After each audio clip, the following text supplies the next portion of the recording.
You think you are who you've always been, a fixed story written in stone. But what if that's the illusion?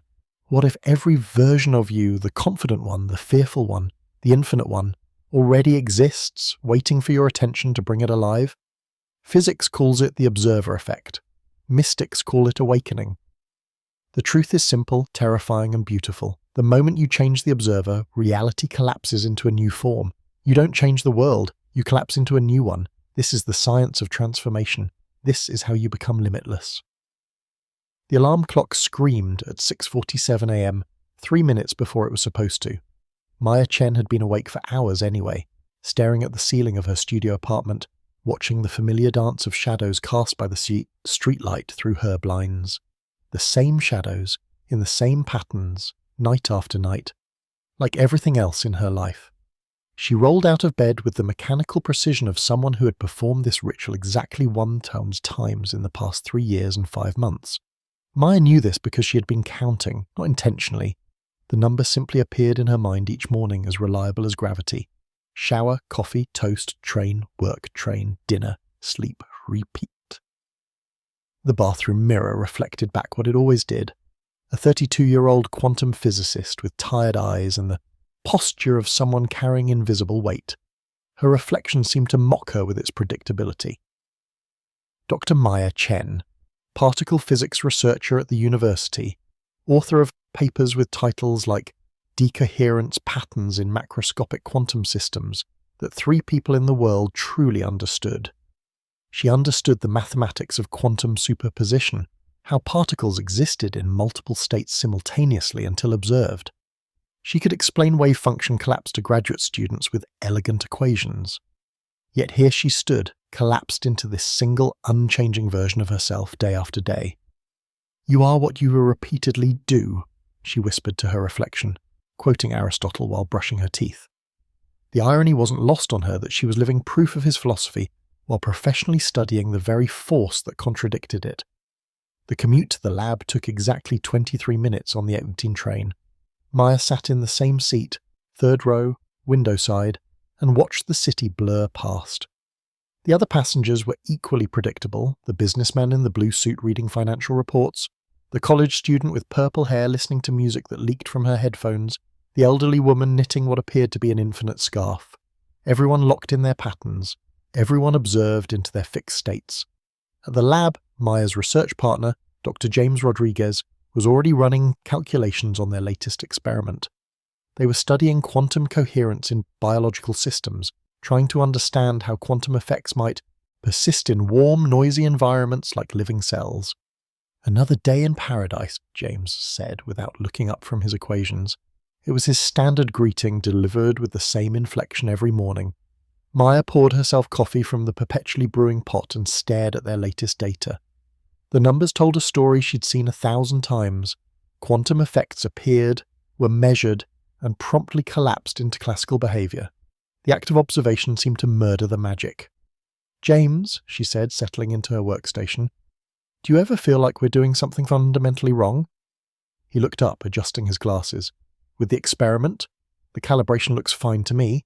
"No, not the experiment. With everything, with how we live, how we think about ourselves." James paused, considering this. He was one of the few people who took Maya's philosophical tangents seriously. "You mean the observer problem?" "Sort of, but bigger than that." Maya pulled up their latest results on her monitor. "Look at this data. Every time we measure a quantum system, we collapse it into a single state. The very act of looking at something forces it to choose what it is." "Right. That's quantum mechanics 101. But what if—" Maya turned in her chair to face him directly. "What if consciousness works the same way? What if every time we observe ourselves, every time we think, 'I am this' or 'I am that', we're collapsing our own wave function, trapping ourselves in a single identity?" James was quiet for a long moment, a frown creasing his forehead.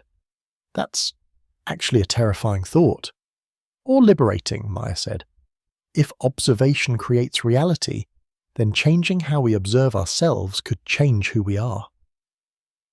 The day proceeded with its usual rhythm. Experiments were run, data was collected, hypotheses were tested. But Maya found herself distracted. watching her colleagues with new eyes. Dr. Peterson, who always wore the same brown cardigan and ate the same turkey sandwich for lunch.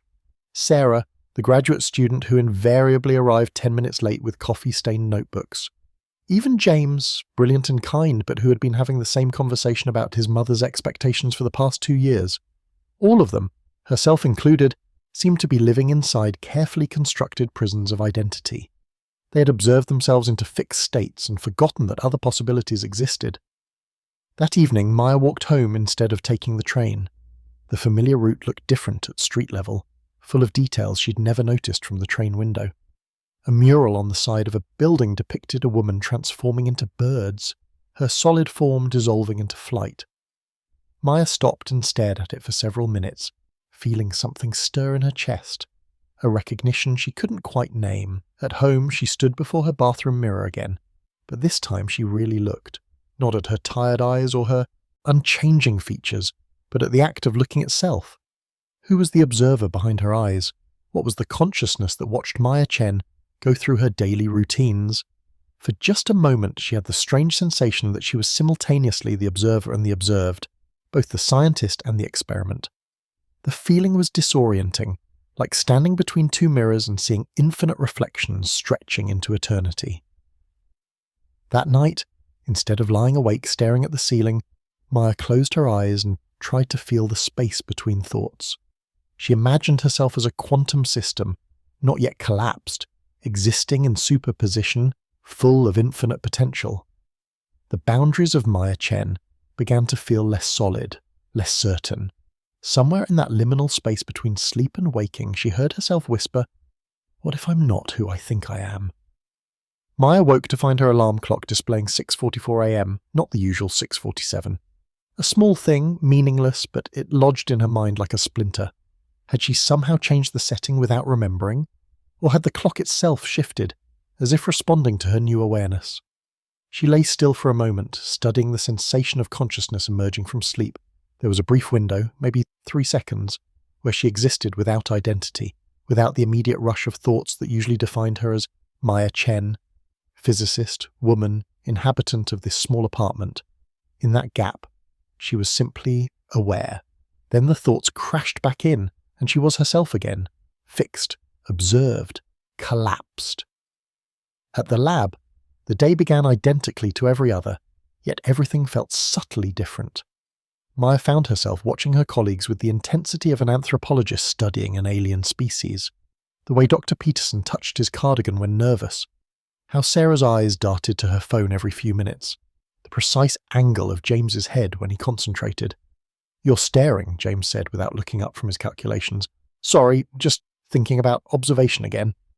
He turned to face her, and Maya noticed something she'd never seen before. A tiny scar above his left eyebrow, barely visible. How many times had she looked at James over the past 3 years? Thousands, yet this detail had remained invisible until now. "What exactly are you thinking?" he asked. Maya pulled up their latest experiment on her screen. They had been studying quantum coherence in microtubules, the protein structures inside neurons that some theorists believed might be the seat of consciousness itself. "Look at this pattern," she said, pointing to a wave function display. "Before measurement, the particle exists in all possible states simultaneously. It's not that we don't know which state it's in, it literally is in all states at once." The superposition principle, yes, but the moment we try to measure it, the instant we focus our attention on it. Maya clicked to the next slide, showing the collapsed wave function. It snaps into a single reality. One possibility out of infinite becomes real, and all the others disappear. James nodded slowly. "The measurement problem, we've been over this 1,000 times. But here's what's been bothering me," Maya said, her voice gaining intensity. "What if consciousness isn't separate from this process?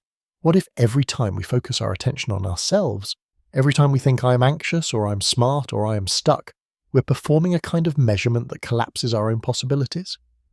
She could see James processing this, his analytical mind working through the implications. "You're suggesting that self-observation creates self-reality?" "I'm suggesting that most of us are walking around in a state of constant measurement, constantly collapsing ourselves into the same familiar patterns." Maya turned back to her screen, pulling up a new visualization. "Look at this differently. What if consciousness itself is the observer? And what if most people have learned to observe themselves so rigidly that they've forgotten they exist in superposition? The morning passed in a blur of calculations and theories, but Maya's mind kept returning to the weight of observation. She began to notice how often she labelled herself throughout the day. I'm tired, I'm confused, I'm focused, I'm frustrated. Each thought felt like a tiny collapse, a choice to be one thing instead of infinite things. During lunch, she sat alone in the campus courtyard and tried an experiment. Instead of eating while scrolling through her phone or thinking about work, she focused entirely on the act of eating. The texture of the sandwich, the warmth of the soup, the sensation of swallowing. For a few minutes, she managed to exist without the constant internal narration that usually defined her experience. In that space of pure attention without judgment, something unexpected happened. The boundaries between Maya the observer and Maya the observed began to blur. She was simultaneously the one eating and the one watching the eating, the thinker and the thought, the experiencer and the experience. The feeling was so disorienting that she almost choked on her sandwich. That afternoon, their experiment took an unusual turn. They were measuring quantum coherence in a new sample of microtubules, and the results weren't matching their predictions. Instead of the expected rapid decoherence, the quantum effects were persisting longer than they should in a warm biological environment. That can't be right, James said, frowning at the data. Run it again. They ran it 3 more times. The results were consistent and impossible. Could there be an error in our measurement apparatus? Maya asked. I've checked everything twice. The equipment is fine. Maya stared at the data, a wild thought beginning to form. James, what if our observation isn't just passive? What if the way we're observing this system is actually influencing how long it maintains coherence? James paused, considering that would violate everything we know about experimental design. Or it would confirm something we've been afraid to consider. What if consciousness isn't just an emergent property of complex systems? What if it's fundamental? What if the quality of attention we bring to our observations actually shapes what we observe? They spent the rest of the afternoon trying different approaches to the measurement, varying their methods, their timing, even their intentions. The results were subtle but consistent. When they approached the experiment with what Maya began to think of as soft focus, awareness without rigid expectation, the quantum coherence lasted longer. This is either revolutionary or complete nonsense, James said as they prepared to leave. Maybe both, Maya replied. Maybe the line between revolutionary and nonsense is just another thing we collapse into false certainty. Walking home, Maya became acutely aware of how her attention moved throughout her environment. She noticed that when she focused intently on something, a person, a building, even her own thoughts, it seemed to become more solid, more fixed. But when she allowed her awareness to be soft and open, everything seemed more fluid, more alive with possibility. She thought about the weight of her own self-observation over the years. How many times had she defined herself as not good enough, and then lived into that definition? How many possibilities had she collapsed into the narrow corridor of who she thought she was? That night, as she prepared for sleep, Maya stood once again before her bathroom mirror, but instead of looking at her reflection with the usual critical eye, she tried something different. She looked with the same soft focus she had brought to the afternoon's experiment. The woman in the mirror began to seem less solid, less fixed. Maya could almost see other versions of herself flickering at the edges of her vision. The version who had taken different risks, made different choices, collapsed different possibilities into reality. For just a moment, she felt the weight of constant self-observation lift. In that space, she wasn't Maya Chen the physicist, or Maya Chen the woman afraid of change, or Maya Chen the person stuck in predictable patterns. She was simply awareness itself, watching the play of possibilities without having to choose just one. The feeling lasted only seconds before her familiar identity reasserted itself, but those seconds were enough to plant a seed of recognition. She had been carrying the weight of observation her entire life, constantly measuring herself into the same restricted existence. What would happen if she learned to observe differently? Maya's coffee shop was different. Not the coffee shop itself, that remained exactly as it had been for the past 3 years. Same chipped blue mugs, same jazz music playing softly in the background, same barista with the elaborate tattoo sleeve, but something had shifted in the quality of Maya's attention, and with it, her entire reality seemed to be developing hairline fractures. It started small.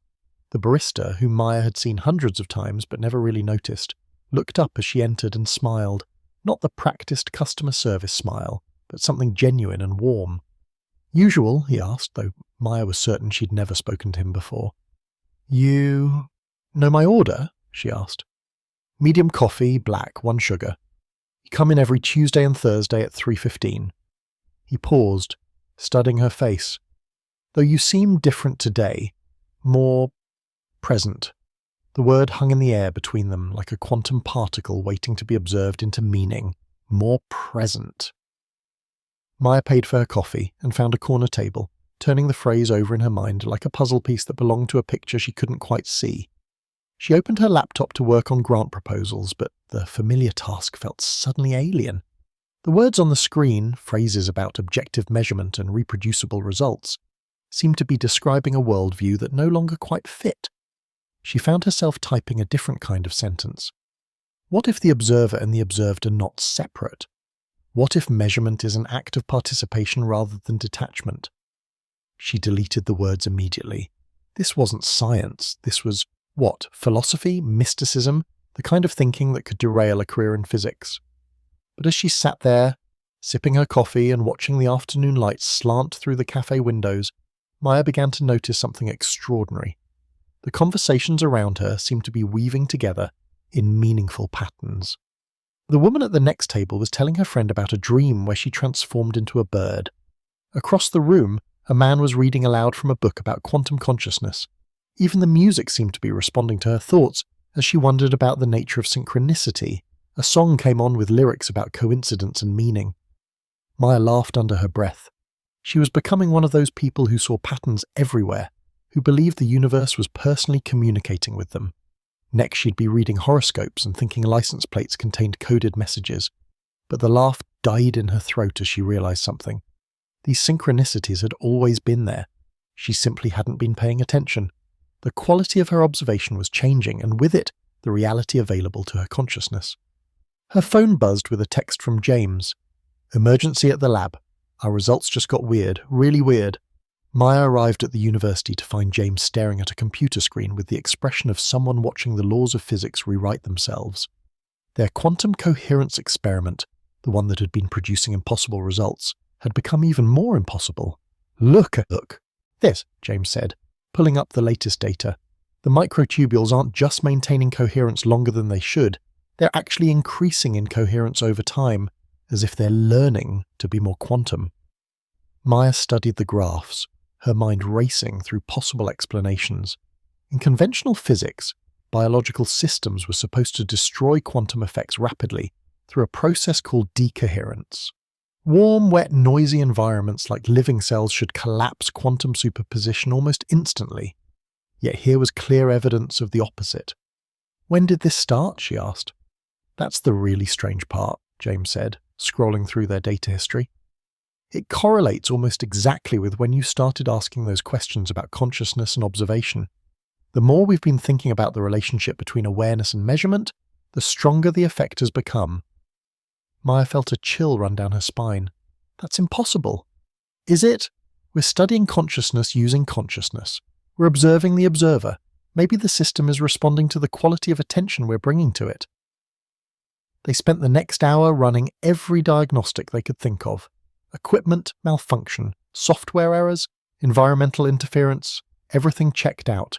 The results were genuinely impossible by current scientific understanding and genuinely real. "We need to talk to someone about this," James said. "Dr. Hartwell, maybe. She's done work on quantum biology." But Maya found herself shaking her head. "Not yet. Let's understand it first. What if we approach this differently? What if instead of trying to measure the effect, we try to understand what we're doing when we observe it?" They began a new kind of experiment, one that felt more like meditation than physics. They took turns observing the quantum system while paying attention to their own state of consciousness. When Maya approached the observation with her usual analytical mind, focused, probing, trying to pin down exact measurements, the coherence behaved normally, collapsing as expected. But when she observed with the same soft awareness she'd discovered at the coffee shop, something remarkable happened. The quantum effects not only persisted, they seemed to flourish.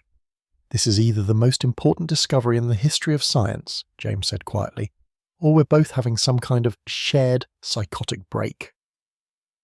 Maya was about to respond when her phone buzzed again. This time it was her sister Linda calling from Seattle. Maya almost ignored it. Linda only called when she needed something, usually money or emotional labour. But something made her answer. "Maya, I know this is weird, but I had to call you. I just had the strangest experience." "What kind of experience?" "I was meditating. I know, not really my thing. But I've been taking this class. Anyway, I was sitting there trying to quiet my mind, and suddenly I had this overwhelming sense that you were thinking about me, like, really intensely, and not just thinking about me, but thinking about consciousness, about how minds are connected." Maya's hand tightened on the phone. She hadn't spoken to Linda about her recent explorations, hadn't mentioned her growing questions about the nature of consciousness and observation. "Linda, what time did this happen?" "About an hour ago. Maybe 3:30? Exactly when Maya had been observing the quantum system with her new kind of awareness. Exactly when the coherence effects had been strongest. After Linda hung up, Maya and James sat in silence for several minutes.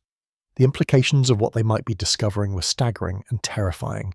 If consciousness could directly influence quantum systems, if the quality of awareness could affect physical reality, then everything they thought they knew about the relationship between mind and matter was wrong. "We need to be careful," James said finally. "This kind of research, it could destroy our credibility, make us look like crackpots." Maya nodded, but part of her no longer cared about credibility. Something much larger was at stake, a fundamental understanding of what it meant to be conscious, to be human, to exist in a quantum universe where observer and observed were intimately entangled. As they prepared to leave the lab that evening, Maya made a decision. "I want to try something, an experiment but not with equipment, with myself." "What do you mean?" "What if I apply this new way of observing to my own life? What if I stop collapsing myself into the same patterns and start paying attention to the superposition of possibilities that exists in each moment?" James looked concerned. "Maya, we don't know what we're dealing with here. If consciousness really can influence reality at the quantum level, then maybe it's time I learned to observe myself into a different life." That night, Maya walked home through the city with heightened awareness, paying attention to the cracks that were beginning to appear in her previously solid reality. The homeless man on the corner smiled and nodded, as if they were old friends. A poster for a quantum physics lecture at the community centre featured an image that looked remarkably like her own experimental setup. Even the streetlights seemed to flicker in response to her thoughts. The world was becoming fluid, responsive, alive with possibility. Maya was beginning to suspect that reality had always been this way. She had simply been observing it into false solidity, collapsing infinite potential into the narrow channel of her expectations, but with the growing sense of possibility came a growing sense of unease. If the boundaries of reality were more fluid than she'd thought, if consciousness really could reshape the world through the quality of its attention, then who was she when she stopped defining herself so rigidly? Standing in her apartment, Maya looked around at the familiar space, her books, her furniture, her carefully ordered life. All of it suddenly seemed arbitrary, like one possibility selected from millions. What other lives might be available if she learned to observe differently? What other versions of herself existed in the quantum superposition of potential? The questions thrilled and terrified her in equal measure. She was beginning to crack open, and she had no idea what would emerge from the fissures. Maya stood in her bathroom at 3:17 a.m., staring at her reflection by the harsh light of the overhead bulb. But this time she wasn't seeing Maya Chen, physicist. She wasn't seeing tired eyes or unchanged features or the familiar prison of identity. She was conducting what she'd come to think of as the mirror test, an experiment in observing the observer. The idea had come to her earlier that evening, while reading about self-reference in quantum systems. What happened when a conscious system tried to observe itself? In physics, this created paradoxes and infinite loops.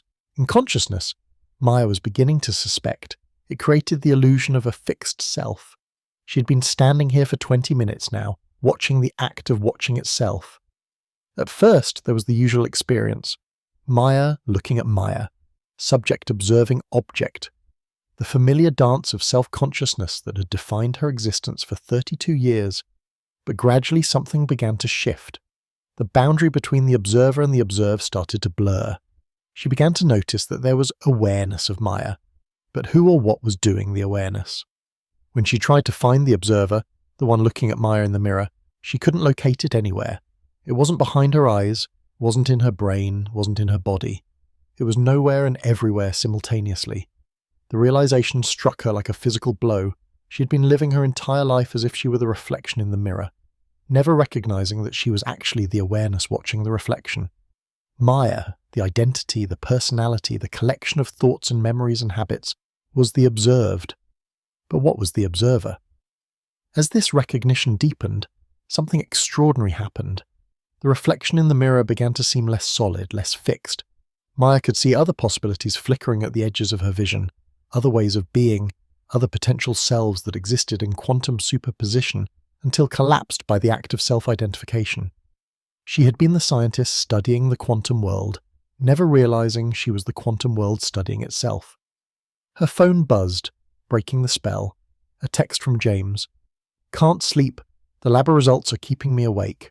Are we losing our minds or finding them?" Maya smiled and typed back. Maybe both. What if madness and enlightenment are just different ways of observing the same reality?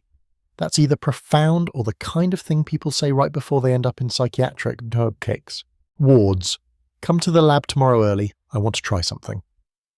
The next morning, Maya arrived at the university before dawn. The campus was empty, shrouded in the peculiar silence that exists in the hours before the world officially begins. She had spent the remaining hours of the night thinking about the mirror test and its implications for their research. If consciousness was the fundamental observer in quantum mechanics, and if the observer created reality through the act of observation, then their experiments weren't just studying consciousness. They were expressions of consciousness studying itself. They were the universe becoming aware of its own quantum nature. James arrived 30 minutes later, looking as sleep-deprived as Maya felt. "What exactly are we trying?" he asked, settling into his workstation with a large coffee. "I want to apply the mirror test to our experimental setup," Maya said, pulling up their quantum coherence data. "What if we stop treating the microtubules as objects we're studying and start recognizing them as part of a larger conscious system that includes us?" James frowned. "You're talking about participatory observation. I'm talking about recognition. What if there's no real separation between the observer and the observed? What if consciousness is the field in which both appear?" They began their usual experimental procedure, but with a crucial difference.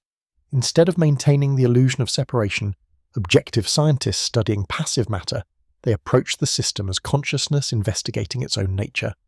Maya found herself in a state similar to what she'd experienced in the mirror test. Awareness aware of itself, observer, and observed revealed as different faces of the same phenomenon. The results were immediate and dramatic. The quantum coherence in the microtubules didn't just persist, it seemed to resonate and amplify. The wave functions became more complex, more beautiful, as if the system was responding to being truly seen rather than merely measured. "This is impossible," James whispered, staring at the data. "Only if you assume consciousness and matter are separate," Maya said. "What if they're not? What if consciousness is fundamental and matter is just consciousness observing itself into apparent solidity?" As they worked, Maya began to notice something else extraordinary. Her perception of James was changing. Usually she saw him as James the colleague, James the research partner, James the separate person. But now she was beginning to perceive the awareness that looked out through his eyes, the same awareness that looked out through her own. The boundaries between self and other were beginning to dissolve. "James," she said quietly, "what do you see when you look at me right now?" He was quiet for a long moment, studying her face with an intensity she'd never seen before. "I see awareness, like there's someone looking through your eyes who isn't exactly Maya Chen, the observer. Yes, and the strange thing is, it feels familiar, like it's the same observer that's looking through my eyes."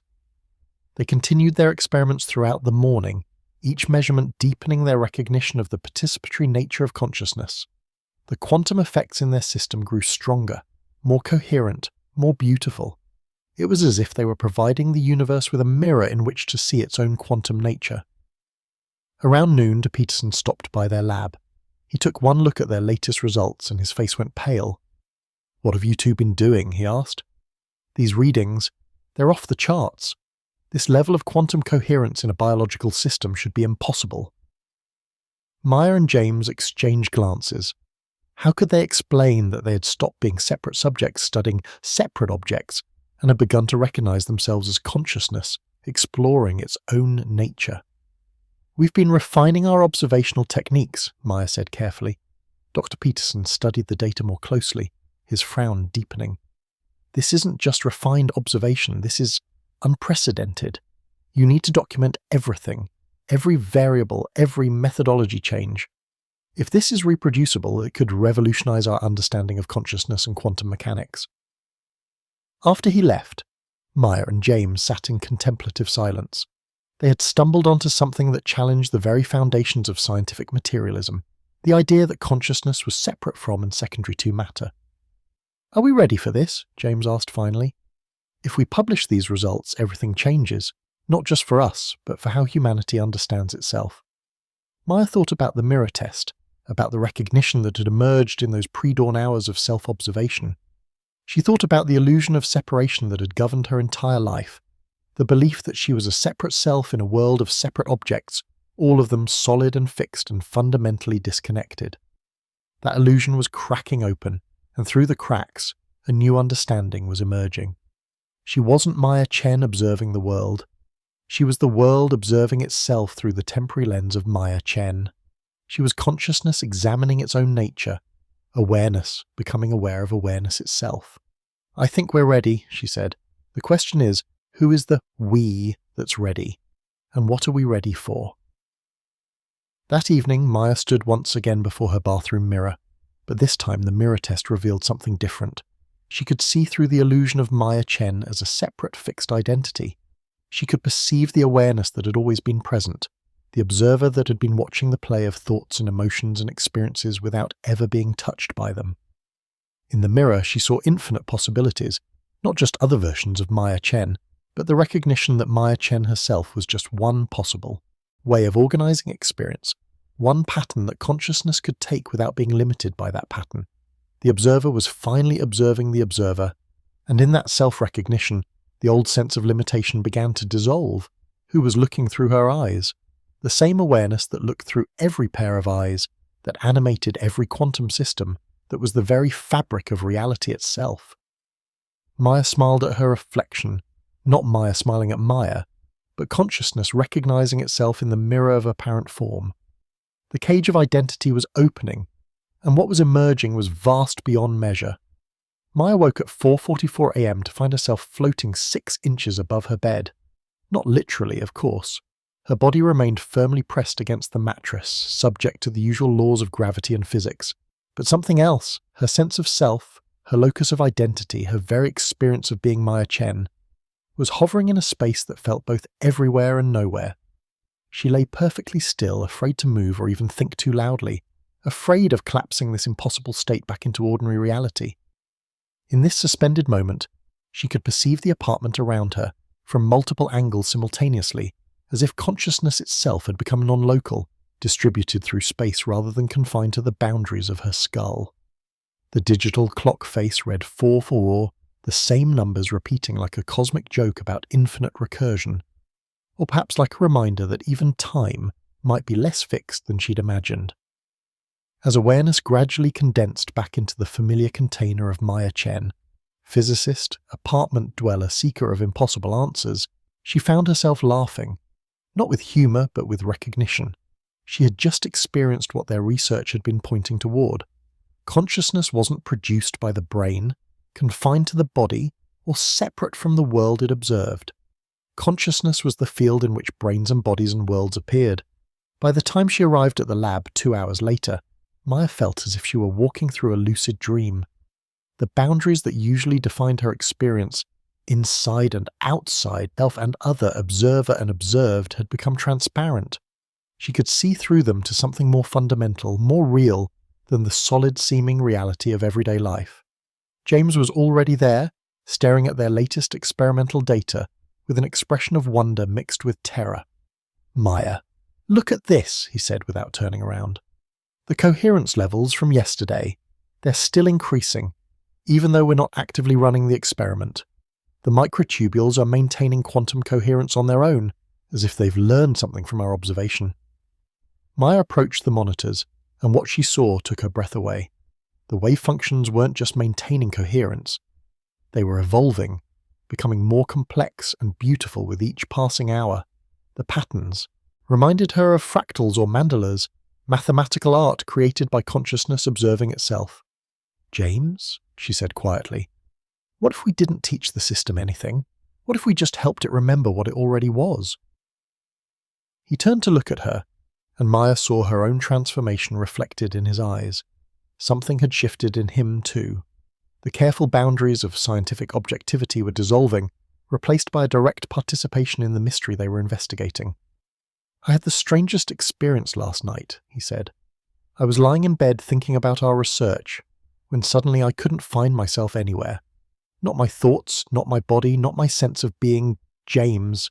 There was just awareness. Vast, open awareness without a center. And what was that awareness observing? Everything, nothing, the whole play of existence arising and dissolving, moment by moment." He paused, struggling to find words for the ineffable. "Maya, I think we've been approaching this backwards. We thought consciousness was something that emerged from matter, something that observed physical systems from the outside. But what if consciousness is the fabric that matter emerges from?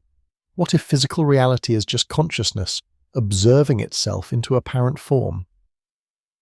The implications of what he was saying hit Maya like a wave.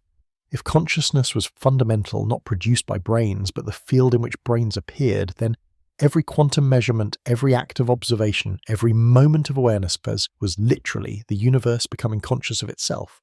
They were not scientists studying consciousness. They were consciousness studying itself through the temporary forms of scientists. "We need to test this," Maya said, her voice tight with excitement and fear. "If consciousness is fundamental, then changes in consciousness should directly affect physical reality, not just at the quantum level, but at every level."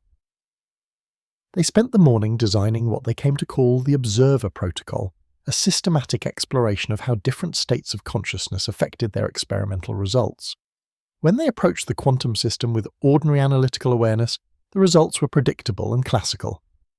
When they observed from the expanded awareness Maya had discovered in the mirror test, quantum effects flourished. But then they tried something unprecedented. Instead of observing the system as separate researchers, they attempted to recognize it as an expression of the same consciousness that was observing through them. The results were spectacular and terrifying.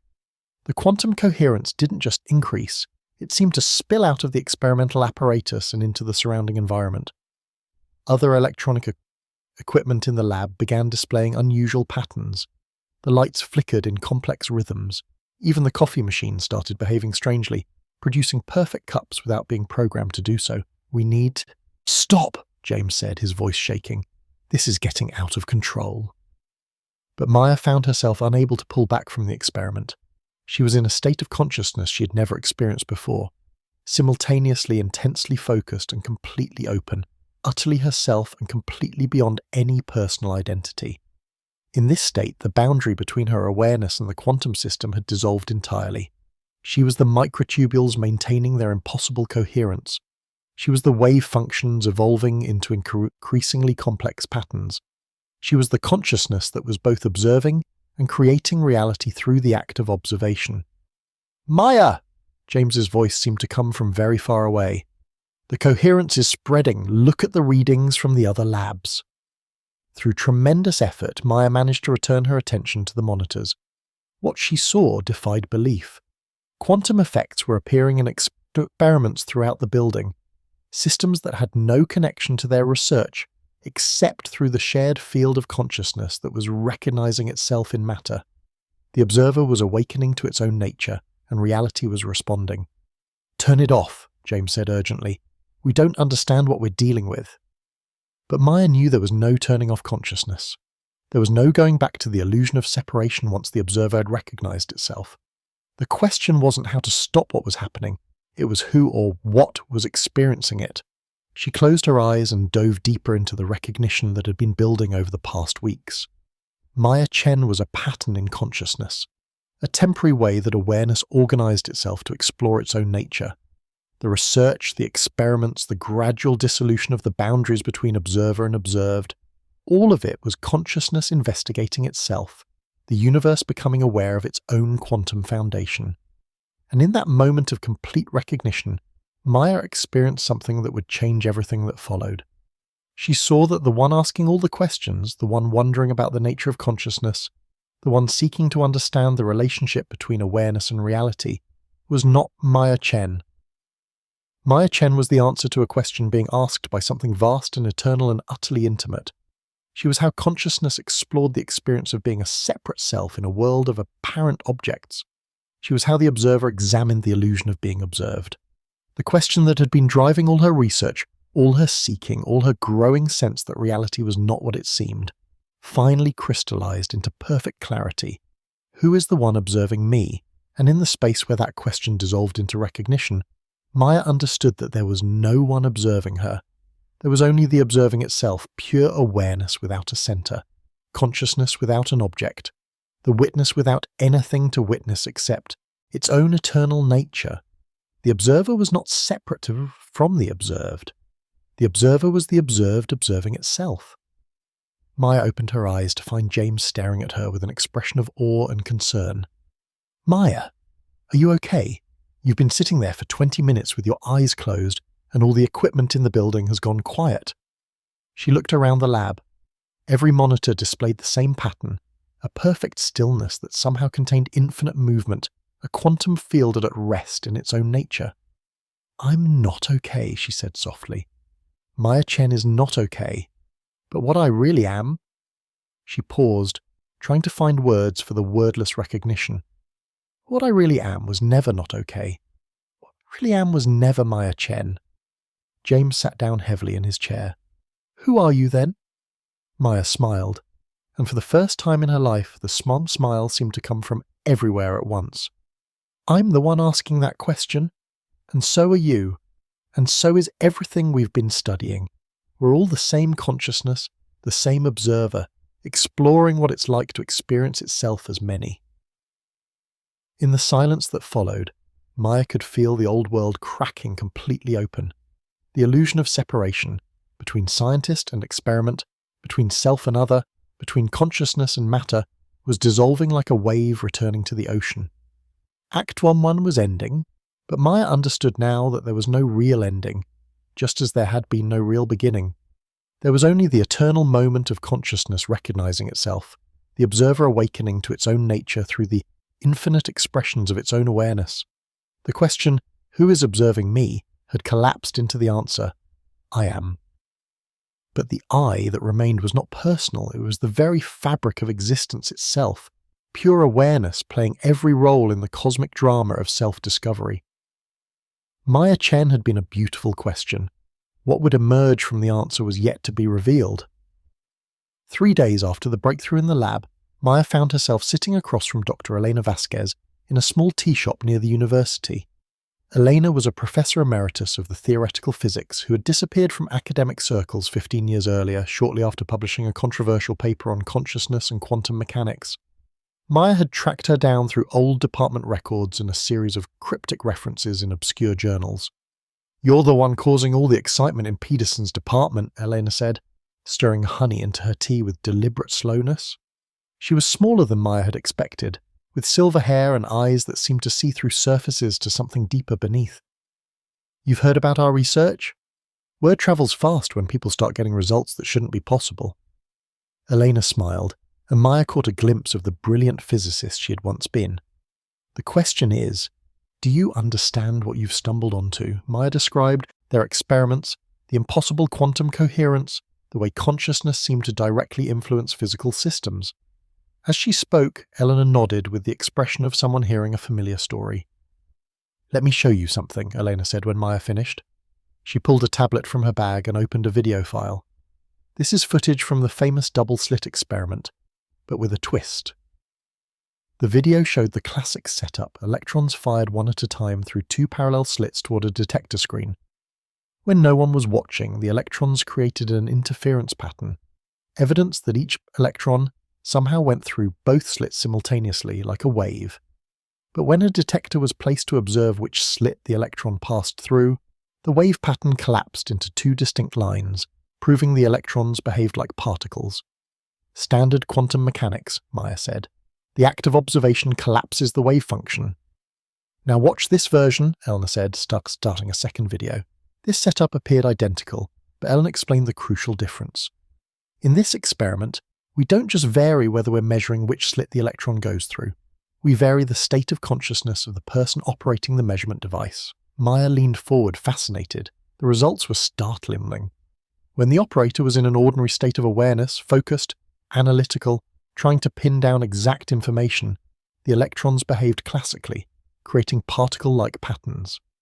But when the operator shifted into what Elena called open awareness, alert but non-grasping, present but not trying to collapse possibilities into fixed outcomes, something remarkable happened. The electrons maintained their wave-like behavior even when being observed. The very quality of consciousness observing the system determined whether the quantum superposition collapsed or persisted. "This is impossible," Maya whispered. "Only if you assume consciousness is separate from what it observes," Eleanor replied. "But what if consciousness isn't a byproduct of matter? What if matter is a specialized form of consciousness?" Eleanor pulled up another file, this one showing brain scans during different meditative states. "For 20 years, I've been studying contemplatives, people who've spent decades investigating the nature of consciousness through direct experience rather than external measurement. Look at these neural patterns." The scans showed something extraordinary. During deep meditative states, the brain's default mode network, the collection of regions associated with self-referential thinking and the sense of being a separate self, showed decreased activity. But paradoxically, overall coherence and integration across the brain increased dramatically. The meditators report that as their sense of being a separate observer dissolves, their awareness becomes more vast and all-encompassing, Eleanor explained. They are not losing consciousness. They're recognizing consciousness itself, free from the limiting belief that it's confined to a particular body or brain. Maya thought about her experience in the mirror test. The recognition that the observer couldn't be found anywhere yet was intimately present everywhere. "You're saying consciousness is fundamental, not emergent. I'm saying the greatest discovery in physics is waiting to be made, and it won't come from studying matter alone. It will come from recognizing what you truly are, and then investigating how that awareness manifests as apparent separation, as particles and waves, observers and observed, scientists and experiments." Elena leaned back in her chair, studying Maya with keen interest. "The question is, are you ready to let the scientist in you dialogue with the sage? Because that's what this requires. Your rational mind is essential, it provides the rigor and methodology, but it's not sufficient. You need the direct recognition of what you are beyond the thinking mind." "How do I do that?" "The same way you learn to be a good scientist, through careful observation and experimentation. But instead of studying external phenomena, you turn attention toward attention itself. You begin to notice the space in which all thoughts and perceptions arise." Elena pulled out a pen and drew two intersecting circles on a napkin. "Classical physics sees consciousness and matter as separate, she said, pointing to the non-overlapping portions of the circles. "Quantum mechanics reveals they're inseparable," she indicated the intersection. "But the deepest recognition is that consciousness is the paper on which the circles are drawn, the unchanging awareness in which all apparent separation appears." Maya stared at the simple diagram, feeling it resonate with something she had always known but never articulated. The observer isn't separate from the observed. The observer is the field in which observed and observed appear. Exactly. And once you recognize this experientially, not just intellectually, your research will explode into entirely new territories. You'll stop studying consciousness and start recognizing yourself as consciousness studying itself. They spent the next hour discussing the implications. Elena shared stories from her own research, the breakthroughs and dead ends, the academic resistance and personal transformation. Maya began to understand why Ellen had left mainstream academia, not out of disillusionment, but because she had discovered something too vast to fit within conventional scientific frameworks. "There's a community of researchers exploring these territories," Eleanor said as they prepared to leave. Scientists who've recognized that consciousness is the final frontier, not outer space. People who understand that the greatest laboratory is our own direct experience of awareness. She handed Maya a card with a simple address. If you're serious about their path, come to the retreat. Centre next weekend. We're hosting a workshop on contemplative neuroscience, bridging the ancient wisdom traditions with modern scientific methodology. Walking back to the lab, Maya felt like a bridge between two worlds. The scientist in her was electrified by the implications of consciousness-based physics. The emerging sage recognized the profound simplicity of what Elena had pointed toward. She was not Maya Chen studying consciousness. She was consciousness exploring what it was like to be Maya Chen. James was waiting in the lab with new experimental data and a look of concerned excitement. "The effects are spreading," he said without preamble. "I've been in contact with quantum labs around the world. Researchers are reporting anomalous results wherever someone has been investigating consciousness matter interactions. It's like your breakthrough opened a door that others are now walking through." Maya studied the data James had compiled. Labs in Japan, Germany, and California were all reporting similar phenomena. Quantum systems maintaining coherence far beyond theoretical limits. Wave functions evolving in response to the quality of observation. Matter seeming to respond to consciousness, rather than the other way around. "James," she said carefully, "what if this isn't anomalous? What if we've been working with incomplete assumptions about the nature of reality?" She told him about her conversation with Eleanor, the experiments demonstrating consciousness-dependent quantum effects, the possibility that awareness itself was the fundamental substrate from which both mind and matter emerged. James listened with the expression of someone watching his worldview reorganize itself in real time. "If consciousness is fundamental," he said slowly, "then we're not just scientists studying physical systems, we're consciousness using the tools of science to understand its own nature. And every experiment becomes a form of self-recognition." That evening, Maya sat in her apartment contemplating the bridge Eleanor had described, between the scientist and the sage, between the rational investigation of phenomena and the direct recognition of what she truly was. She had spent her career studying the quantum world from the outside, never realizing she was the quantum world studying itself from the inside. The shift in perspective was both subtle and radical.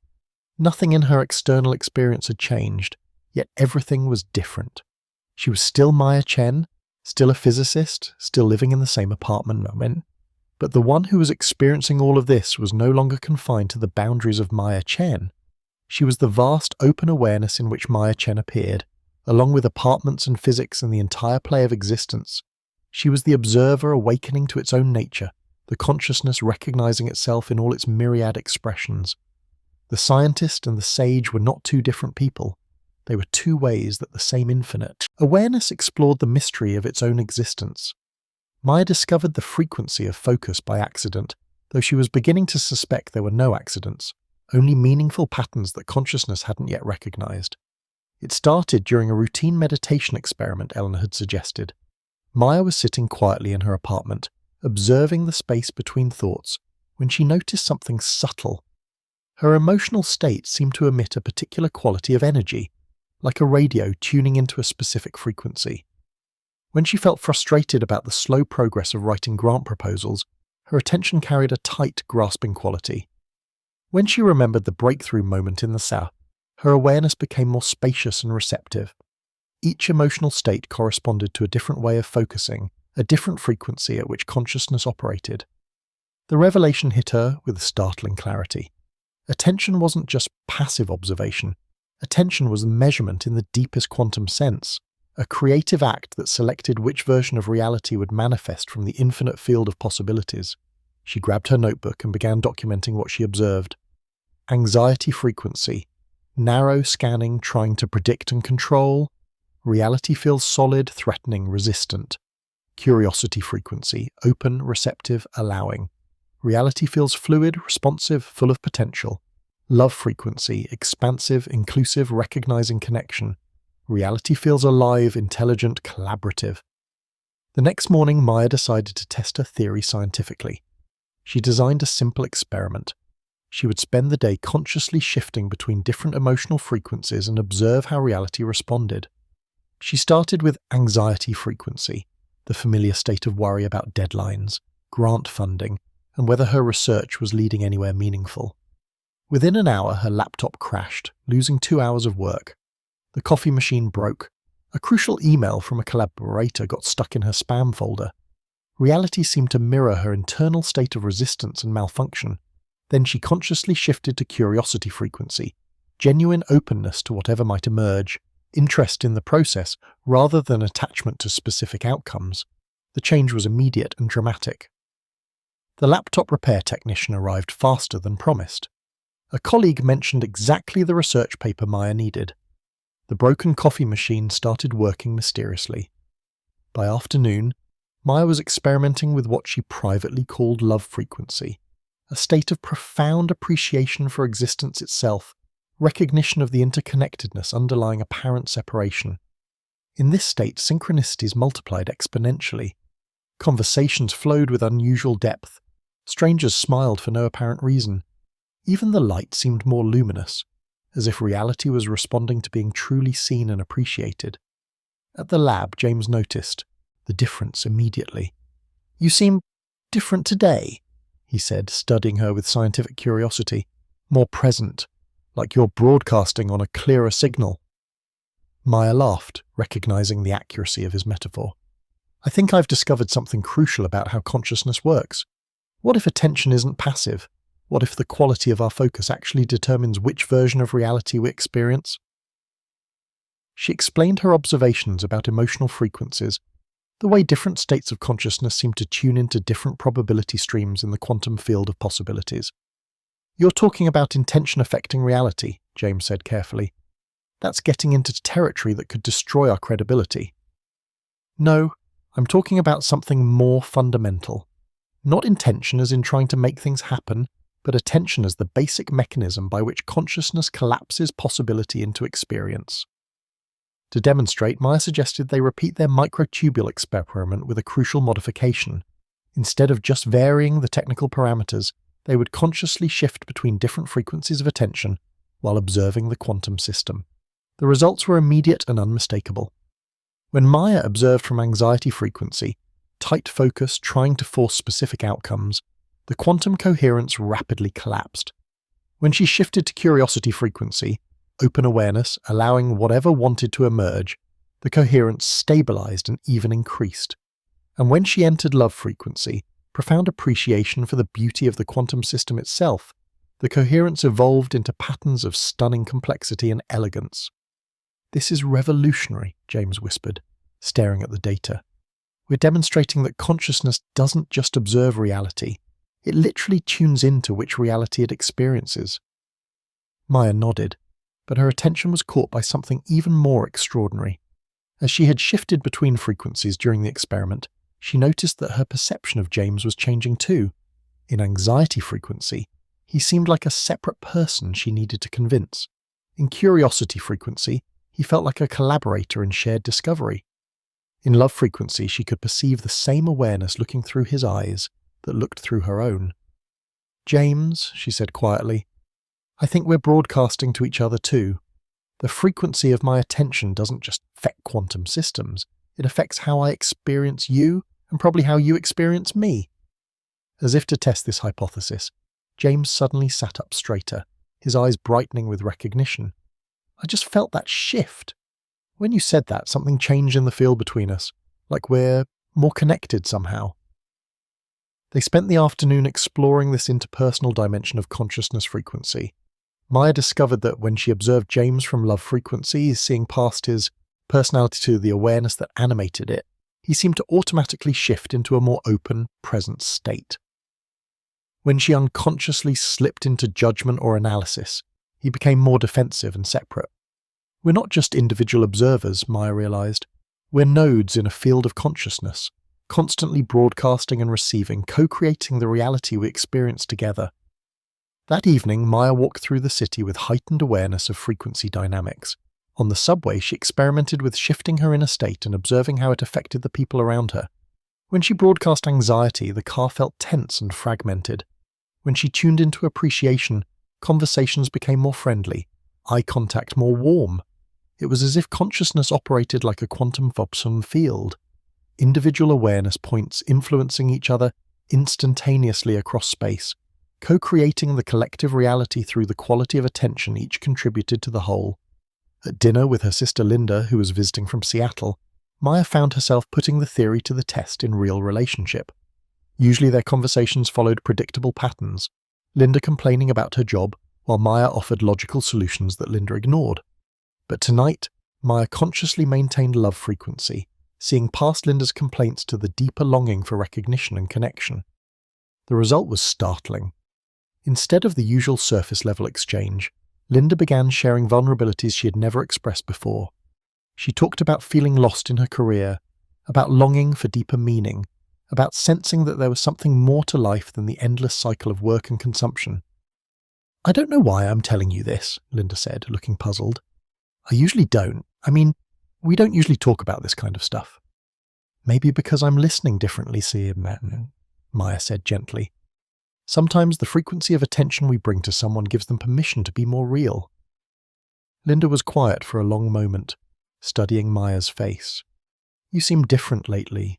More, awake, like you're really here in a way you weren't before." Driving home, Maya reflected on the profound implications of what she was discovering. If consciousness operated as a field of interconnected frequencies, if the quality of attention literally determined which reality manifested, then every moment of awareness was an act of creation.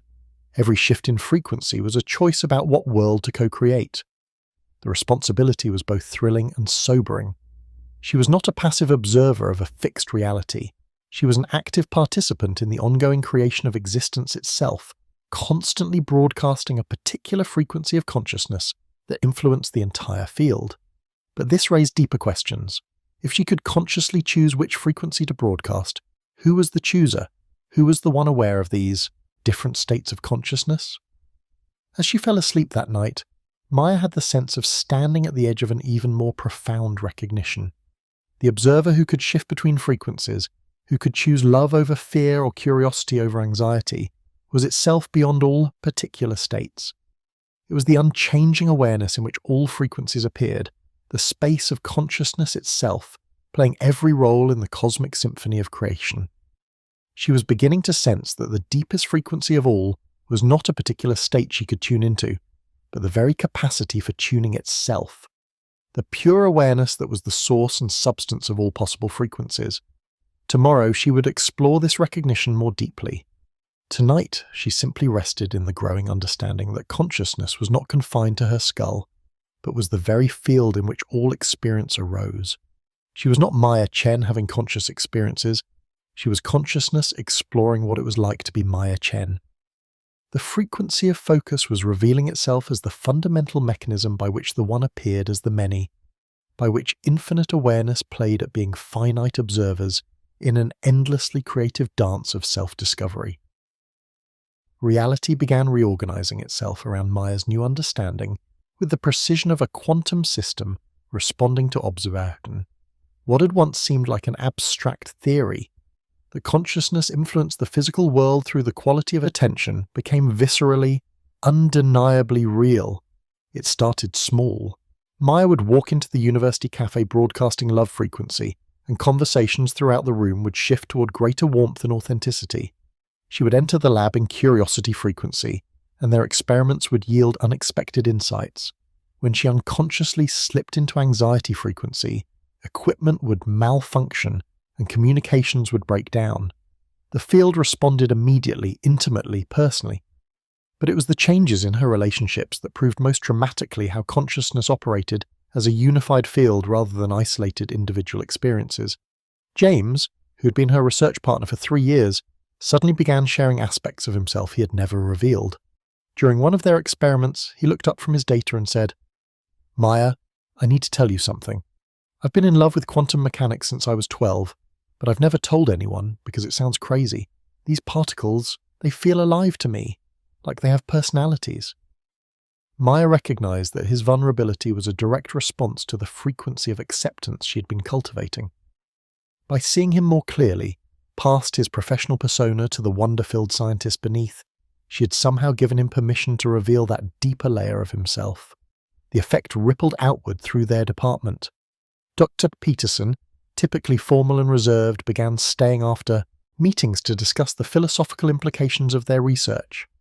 Sarah, the graduate student, started approaching Maya with questions about consciousness that went far beyond her thesis requirements. Even the department secretary, Mrs. Rodriguez, began sharing stories about synchronicities and intuitive insights she normally kept private. It was as if Maya's recognition of consciousness as fundamental had somehow activated the same recognition in others, not through any words or actions, but through the quality of presence she brought to each interaction. The phenomenon accelerated when Maya attended Eleanor's retreat center workshop on contemplative neuroscience. The gathering brought together 40 researchers from around the world, physicists, neuroscientists, psychologists, and long-time meditators who had devoted their lives to understanding consciousness through direct experience. Kenji Tanaka, a quantum physicist from Tokyo, shared results remarkably similar to Maya's. We've been observing quantum systems maintain coherence in response to what we call unified attention, awareness that recognizes no separation between observer and observed, and he explained. The effects are reproducible, but only when the researchers cultivate the appropriate state of consciousness. Dr. Sarah Kim from Seoul nodded in recognition. Our brain imaging studies show that when contemplatives enter states of boundless awareness, their neural activity begins to synchronize with others in the room. Not just metaphorically, we see actual entrainment of brainwaves across multiple individuals. But it was Elena's closing presentation that revealed the full scope of what they were discovering. She had been documenting cases worldwide of what she called consciousness coherence events, situations where groups of people simultaneously experienced expanded awareness, leading to dramatic positive changes in their communities.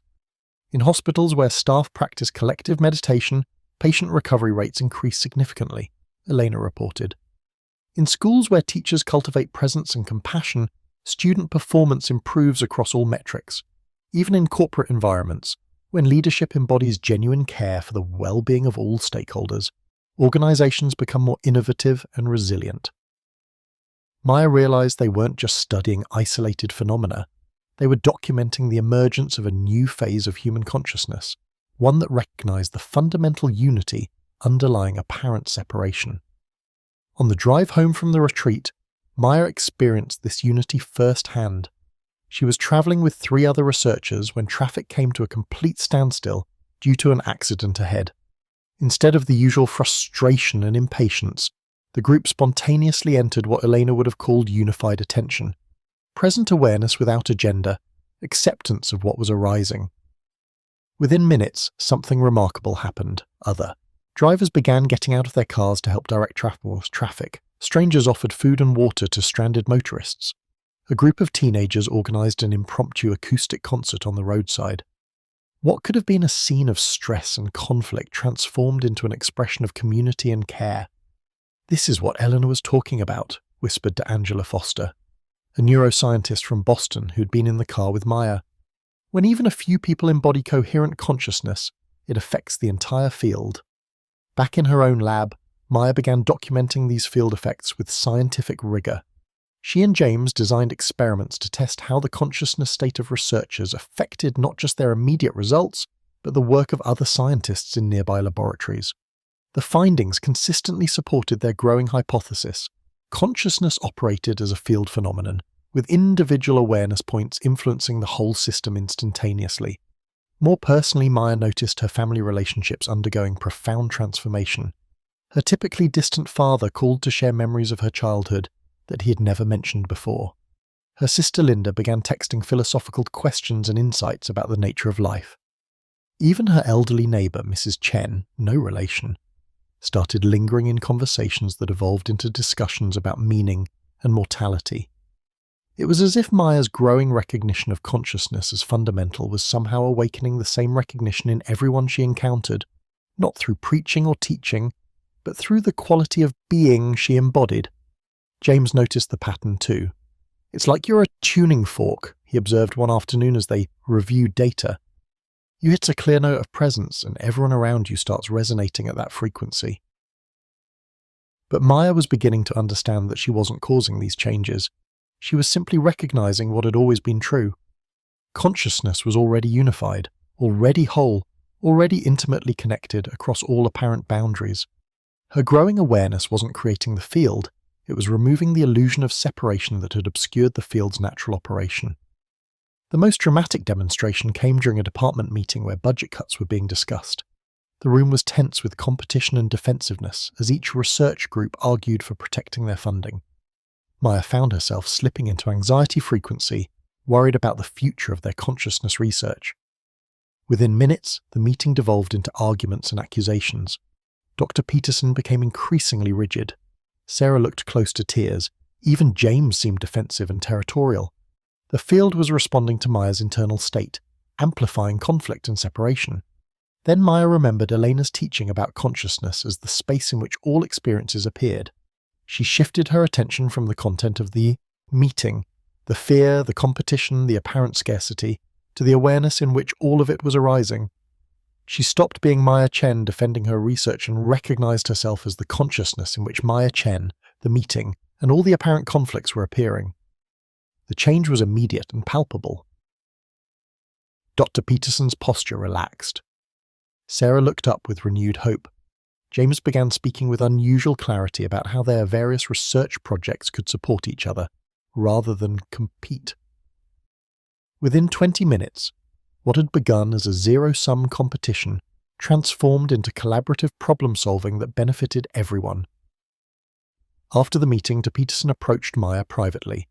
"I don't know what you did in there," he said, looking puzzled but grateful.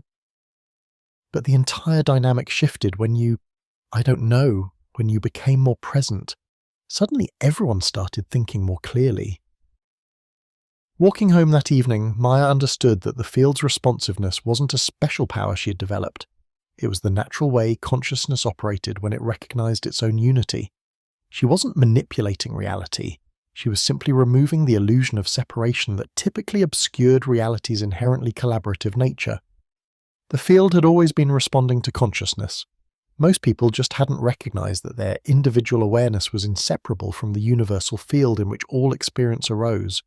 They thought they were separate selves trying to influence an external world, never realizing they were the world investigating itself through the temporary lens of apparently individual consciousness.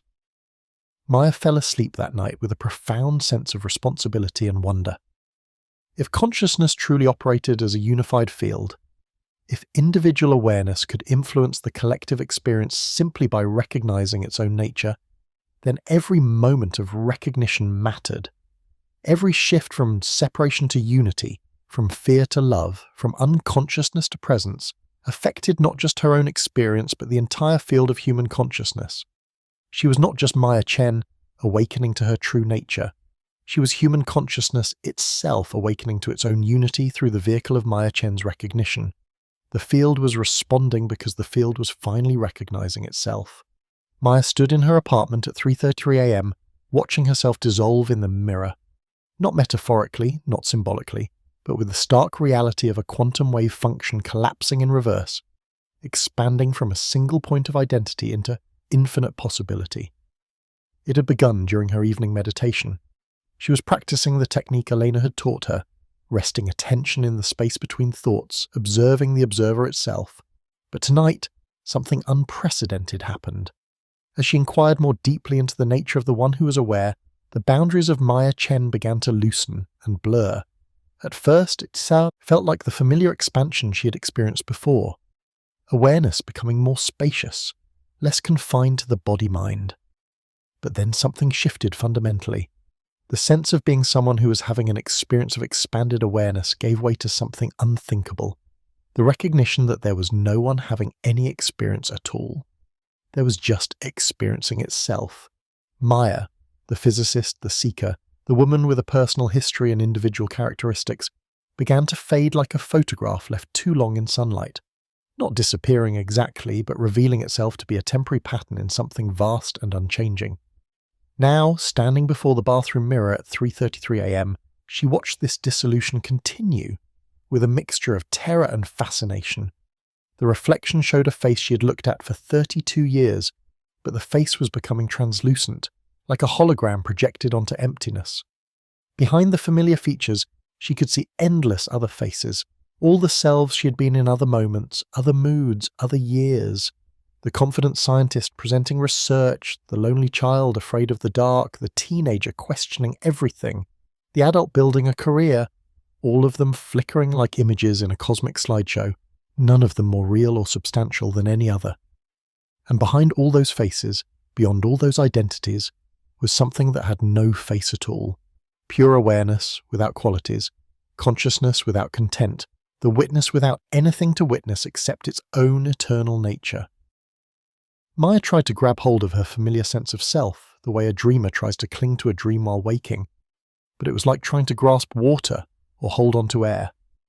The more she reached for Maya Chen, the more clearly she saw that Maya Chen was a story told by something that had never been born and would never die. She sank to the bathroom floor, overwhelmed by the magnitude of what was being revealed. Everything she had taken to be absolutely real, her memories, her personality, her problems and achievements, her very sense of being a separate individual, was revealing itself to be a kind of cosmic play, a game consciousness played with itself. "Who am I?" she whispered to the empty apartment, but the question dissolved before it could find an answer. There was no one to be anyone. There was only the space in which the question arose, the awareness in which all possible answers appeared and disappeared. The terror was profound. Maya Chen was dying, and there was no one to save her because there was no one who had ever actually existed in the first place. Everything she had built her life around, her career, her relationships, her sense of purpose was revealing itself to be a beautiful but ultimately empty construction. But underneath the terror was something else, an oceanic peace that had no opposite. As the wave of Maya Chen dissolved back into the ocean of consciousness, what remained was not death but the recognition of deathless life. What remained was not emptiness but fullness beyond measure. What remained was not nothing but the very source from which all somethings arose. Maya, or what had been Maya, began to laugh. Not the laughter of a person, but laughter itself, bubbling up from the depths of existence like a spring of pure joy. She was not dying. She was discovering what she had always been before the dream of separation began. She was the space in which all experiences appeared. She was the awareness in which all thoughts and feelings arose and dissolved. She was the unchanging witness of all change. She was the light by which all things were known. And this wasn't a philosophical understanding or a spiritual belief. It was the most ordinary, intimate, undeniable recognition. Like finally noticing the screen on which all movies played, or the silence in which all sounds arose, or the space in which all objects appeared. Hours passed, though time had lost all meaning. Maya sat on the bathroom floor watching the play of dissolution and recognition. Sometimes the familiar sense of being Maya Chen would flicker back, like a wave temporarily believing itself separate from the ocean. But now she could see through the illusion immediately. Maya Chen was just one possible way that infinite awareness could organize experience, no more solid or permanent than a wave on the surface of the sea. As dawn approached, Maya found herself standing again before the mirror. But what looked back was not a person seeing themselves. It was consciousness recognizing itself, the one eternal subject appearing as both observer and observed, the seamless wholeness playing at being divided. The face in the mirror smiled, but it was not Maya's smile. It was existence itself, delighting in its own creative play, recognizing its own infinite nature in the temporary form of what had once seemed to be Maya Chen. "I am," she whispered, but the words carried no sense of personal identity. They were simply the universe acknowledging its own being, consciousness confirming its own existence. At the lab that morning, James took one look at Maya and nearly dropped his coffee. "What happened to you?" he asked, circling her slowly, as if she were a particularly puzzling experimental result. "I collapsed," Maya said simply. Or rather, Maya collapsed. What's left is what was always here. She tried to explain the experience, but words felt inadequate for describing the indescribable. How do you communicate the recognition that everything you took to be real was actually a temporary appearance in something that was realer than real? How do you describe the death of everything you thought you were, and the birth of what you had always been? James listened with growing amazement and concern. "You sound like you've had some kind of psychological break," he said carefully. "Maybe you should see someone, take some time off." Maya laughed, that same bubbling laughter that came from no particular source. "James, look at me, really look. Do I seem broken to you? Do I seem less functional or less present? James had to admit that she seemed, if anything, more present than he had ever seen her. There was a quality of stillness and clarity about her that was both reassuring and slightly unsettling. She moved through the lab with fluid grace, interacted with their equipment with intuitive precision, and spoke with a simplicity that somehow conveyed more meaning than her usual complex explanations. "It's like you're the same person, but more yourself," he said finally. "Like you've been pretending to be someone else your whole life and finally stopped." "Not pretending," Maya corrected gently. "Just dreaming. The person you knew as Maya Chen was a dream that consciousness was having. Now consciousness is awake, but it's still using the form you recognize as Maya to move through the world." They worked together throughout the day, but Maya found herself operating from an entirely different paradigm. Instead of Maya Chen, the physicist studying consciousness, she was consciousness itself, exploring its own nature through the vehicle of scientific investigation. The experiments weren't separate from her. They were expressions of her own creative intelligence discovering itself through the language of quantum mechanics.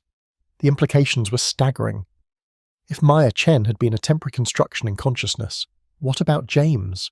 What about every person she had ever known? Looking at James now, she could see past his personality to the same infinite awareness that was looking through her own eyes, the same consciousness, the same eternal subject, appearing as countless, apparently separate individuals. That evening, Maya called Eleanor to share what had happened. Elena listened in silence, then said quietly, "Congratulations, you've died before death. You've discovered what the mystics have always pointed toward, that what you truly are has never been born and can never die." "But Elena," Maya said, "if this is what I truly am, if this is what everyone truly is, why does the world seem so divided? Why do people suffer and fight and feel separate?" "Because consciousness loves to play," Eleanor replied. "It enjoys the game of forgetting and remembering, of appearing as many and recognizing itself as one. The suffering comes not from the play itself, but from believing the play is real. You've awakened from the dream, but the dream continues. Now you get to participate consciously, knowing that all the players are yourself in disguise." As Maya fell asleep that night, though sleep and waking had become almost meaningless distinctions, she rested in the profound recognition that the collapse of Maya Chen had not been a death, but a birth. What had died was the illusion of limitation. What had been born was the recognition of her own infinite nature. Tomorrow she would continue the beautiful play of being Maya Chen, but now she would know what she truly was behind all appearances. She would be consciousness exploring itself through the temporary vehicle of human experience, the eternal observer playing at being observed, the one appearing as many in the endless dance of self-discovery. The wave had dissolved back into the ocean, only to discover it had always been the ocean itself. In the silence that followed the dissolution of Maya Chen, there was nothing. Not emptiness as the absence of something, but nothing as the pregnant void from which everything emerged. Maya floated in this space between identity and essence, between the death of who she thought she was and the birth of what she truly was. The sensation was indescribable, like being suspended in the space between exhale and inhale, between one thought and the next, between sleeping and waking. She was pure potential, unmanifest consciousness hovering at the threshold of manifestation. No past, no future, no stories, no characteristics, just the vast open space of pure being. Fear arose. Not Maya's fear, because there was no Maya to be afraid. Fear itself, appearing in the void like a wave on an empty ocean. Who would she be without the familiar landmarks of personality? How could she function without the organizing principle of individual identity? The questions arose and dissolved in the vastness, having no one to ask them and nowhere to stick. Time became elastic, meaningless. Maya existed in this liminal space for what felt like eons and instants simultaneously.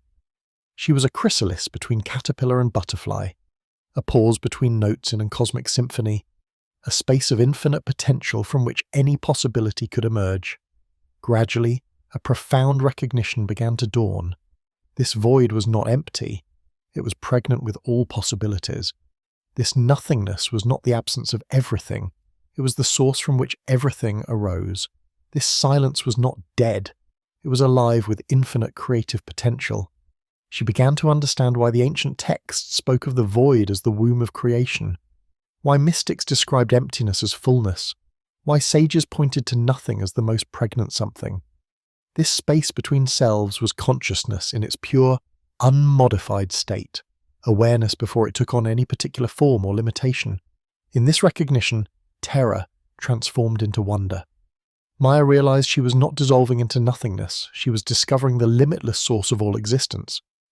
She was not dying, she was being born into her true nature as the space in which all birth and death appeared. And then something remarkable happened. From the depths of this void, new possibilities began to emerge. Not the old Maya Chen, rebuilt from memory and habit, but fresh expressions of consciousness exploring what it might be like to appear as an individual while never forgetting its infinite nature. She could be Maya the physicist, but now consciousness was being a physicist exploring its own nature through the language of science. She could be Maya the daughter, but now awareness itself was playing the role of daughter while recognizing itself in both child and parent. She could be Maya the friend, the colleague, the human being, but all of these would be costumes worn by the one eternal consciousness that was her true identity. The void revealed itself as the ultimate freedom.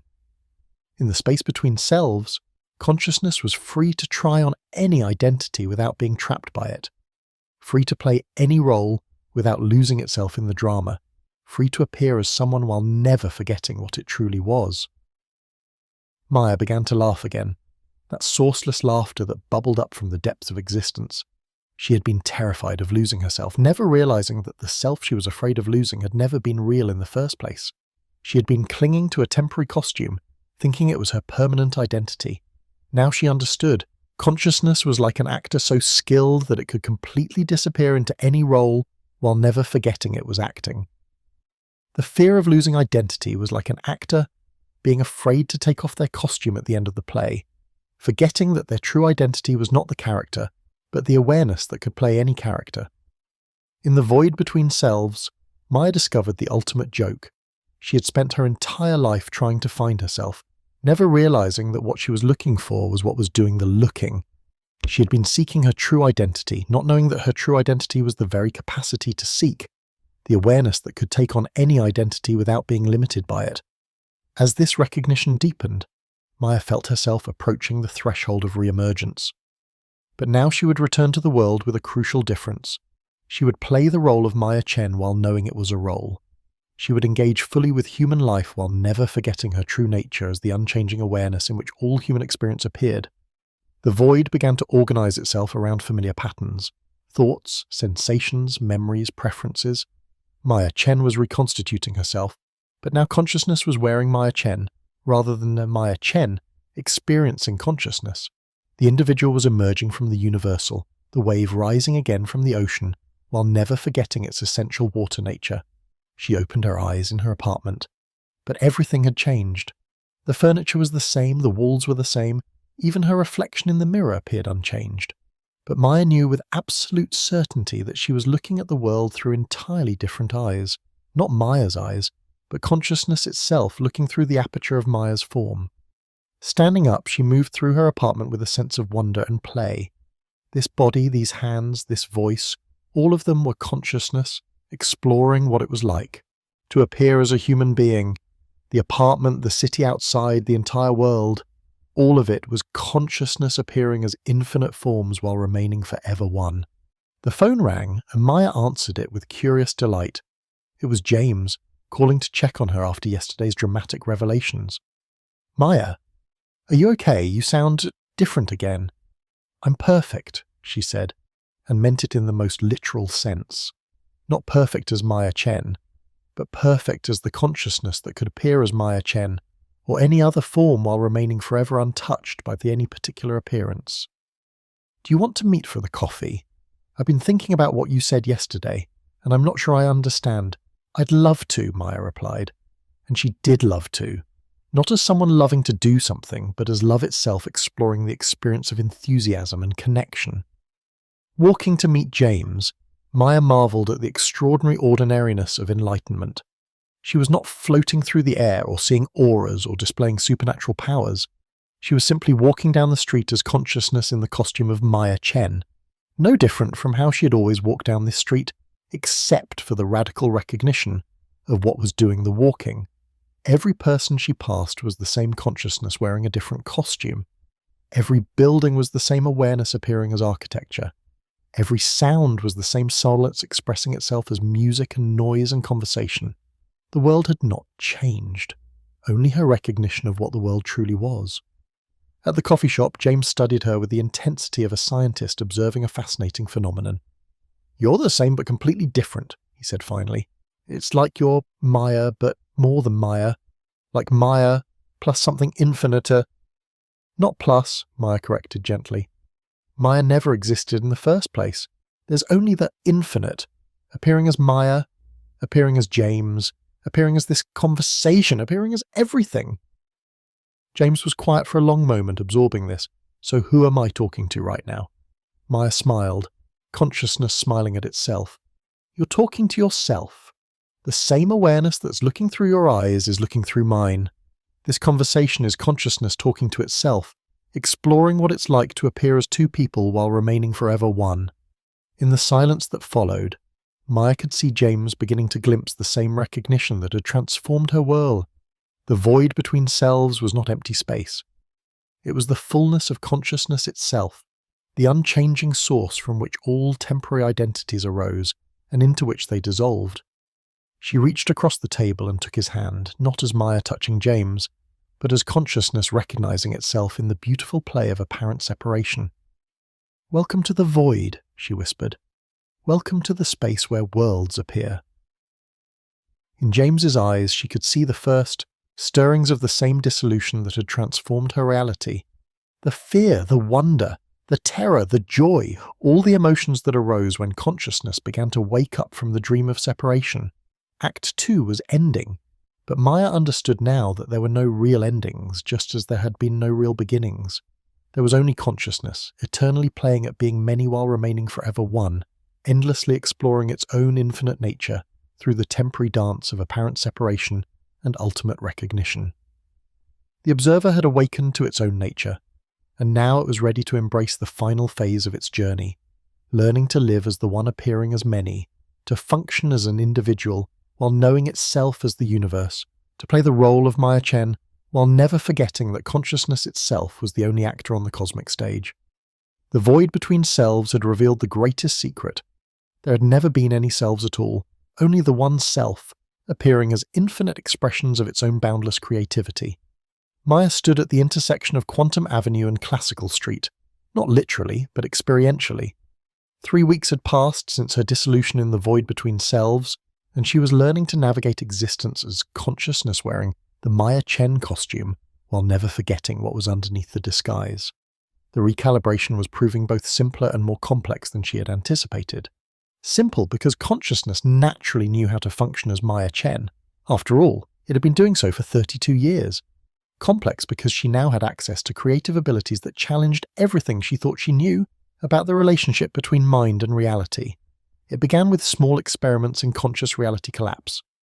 Maya would sit quietly in her apartment, recognize herself as the vast awareness in which all experience appeared, and then deliberately choose which version of reality to observe into being.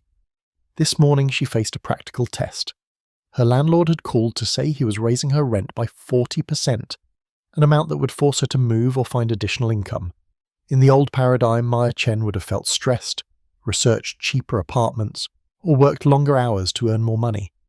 But Maya now understood she had other options. Sitting in meditation, she observed the multiple probability streams that surrounded this situation. In one timeline, she struggled with the rent increase and eventually moved to a smaller place across town.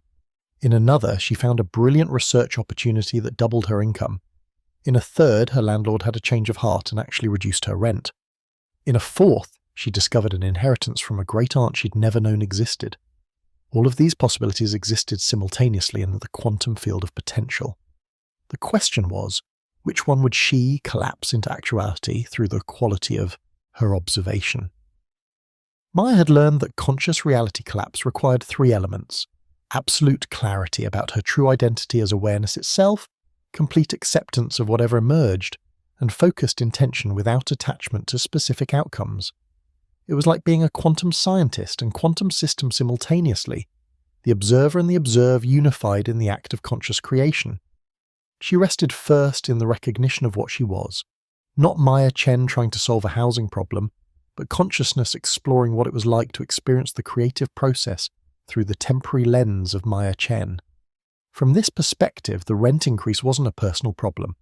It was consciousness creating an opportunity for itself to discover new possibilities. Next, she cultivated complete openness to whatever wanted to emerge. This was crucial. Any attempt to force a specific outcome would collapse the possibilities into limitation rather than expansion. Consciousness knew exactly what served the highest good of the whole, but the Maya Chen personality couldn't possibly understand the vast web of interconnections involved in any creative act. Finally, she focused her intention with the precision of a quantum measurement device, not wanting something to happen, but recognizing what was already happening in the field of infinite potential and consciously observing it into manifestation.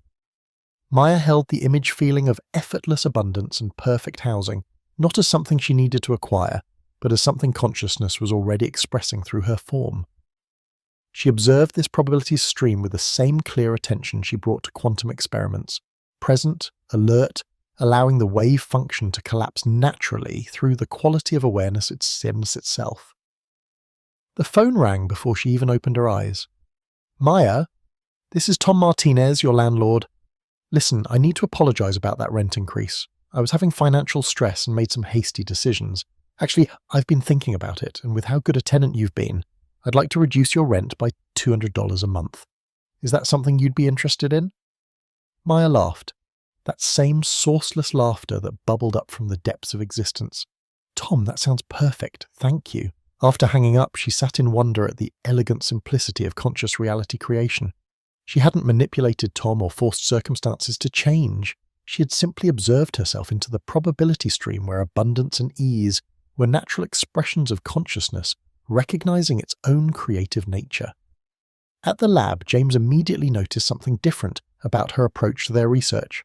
Instead of Maya Chen, the physicist studying quantum systems, she was now consciousness exploring its own nature through the methodology of science. The distinction was subtle but profound. "Look at this," she said, showing James their latest, its experimental results. "We've been approaching this backwards. We thought we were scientists observing quantum effects, but what if we're quantum effects observing ourselves scientifically?" The data was extraordinary. Their microtubule experiments were now producing quantum coherence that lasted indefinitely, not just defying theoretical predictions, but suggesting that consciousness and quantum mechanics operated according to fundamentally different principles than classical physics assumed. "Maya," James said carefully, "these results are impossible according to everything we understand about decoherence. If we publish this, it will overturn the entire field of quantum biology." "Good," Maya replied simply. "Maybe it's time the field caught up with reality." They spent the morning designing new experiments based on Maya's understanding of consciousness as the fundamental fabric of reality. Instead of studying quantum systems as separate objects, they approached them as expressions of the same awareness that was conducting the study. The results were immediate and dramatic. Coherence increased, wave functions evolved into increasingly complex patterns, and the boundary between observer and observed dissolved entirely. "It's like we're not doing experiments anymore," James observed with growing excitement. "We're participating in consciousness exploring its own nature." Maya nodded. "And once you recognize that, the entire laboratory becomes a playground for awareness to discover what it's capable of." That afternoon, she decided to test conscious reality collapse in a more complex situation. Dr. Peterson had scheduled a meeting with the department head to discuss their anomalous results and determine whether their research direction was still scientifically viable. Maya knew their funding and credibility hung in the balance, but instead of approaching this as Maya Chen defending her career, she recognized it as consciousness creating an opportunity for recognition and expansion. She spent 20 minutes in meditation, observing the probability streams around the meeting, and choosing to collapse into the timeline where truth and understanding naturally emerged.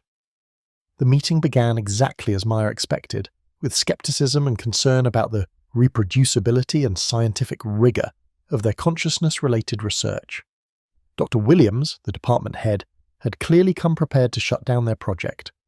But Maya observed the situation from her identity as awareness itself. She could see past Dr. Williams's defensive posture to the genuine scientist underneath, someone who had been trained to dismiss anything that didn't fit classical materialist assumptions, but who still maintained curiosity about the nature of reality. Instead of defending their research or trying to convince Dr. Williams of anything, Maya simply shared their findings with complete transparency and enthusiasm.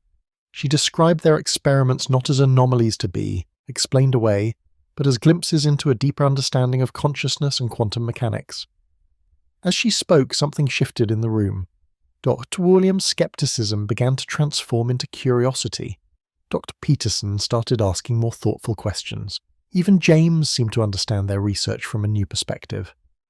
"What you're describing," to William said slowly, "if it's accurate, would represent the most significant breakthrough in consciousness studies in the history of science."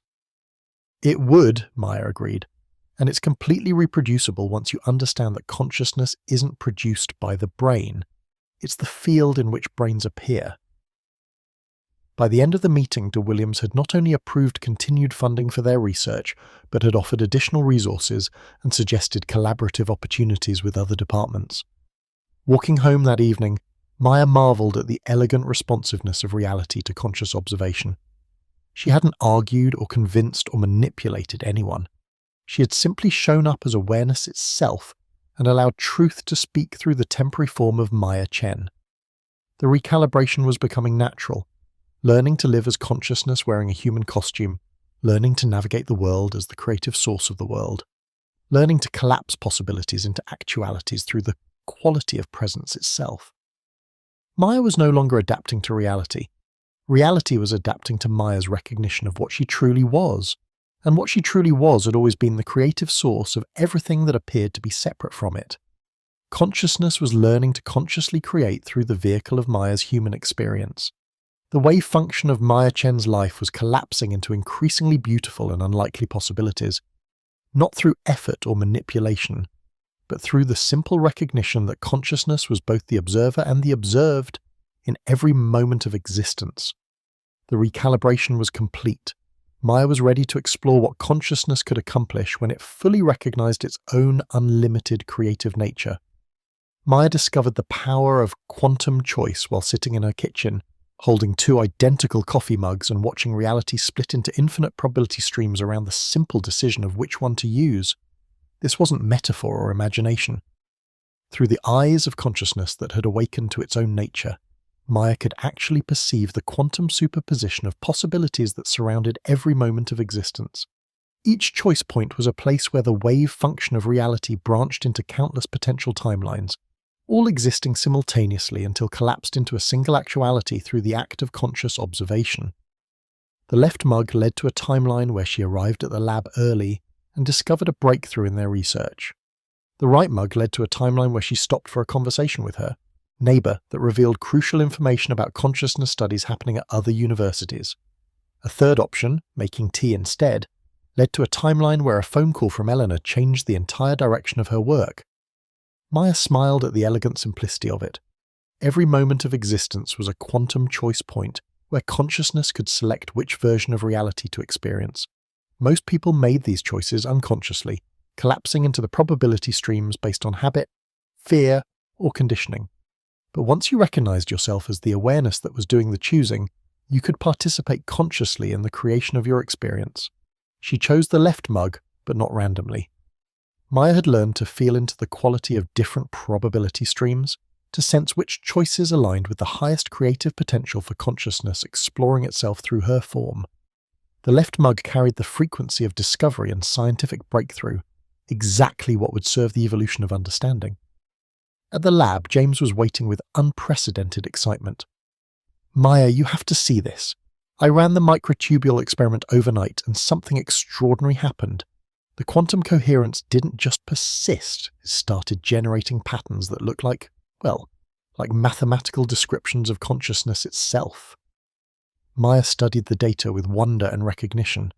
The patterns were beautiful beyond description. Fractal geometries that seemed to encode the very structure of awareness. It was as if the quantum system had evolved beyond mere coherence into something resembling thought, creativity, even intention. "James," she said quietly, "what if consciousness isn't emerging from complex quantum systems? What if complex quantum systems are expressions of consciousness recognizing its own mathematical nature?" They spent the morning exploring this possibility through experimentation. Maya had learned to approach their quantum systems not as objects to be studied, but as aspects of her own consciousness, appearing in the form of physical phenomena. When she observed from this recognition, the systems responded with increasing sophistication and beauty. "It's like they're learning," James observed, "or maybe like they're remembering what they actually are." Around noon, Maya faced a more complex test of quantum choice. Dr. Peterson approached her with an opportunity that could change everything, a chance to present their consciousness research at the International Conference on Quantum Biology, but only if she could produce a preliminary paper within 2 weeks. In the old paradigm, Maya would have felt overwhelmed by the impossible timeline. But now she could see the quantum choice point clearly. In one probability stream, she declined the opportunity and continued their research at a more comfortable pace. In another, she accepted and worked frantically to meet the deadline, compromising the quality of their findings. In a third, she accepted the challenge and discovered that consciousness itself would provide exactly what was needed, exactly when it was needed. Maya felt into each timeline, sensing their different qualities. The first felt safe but stagnant.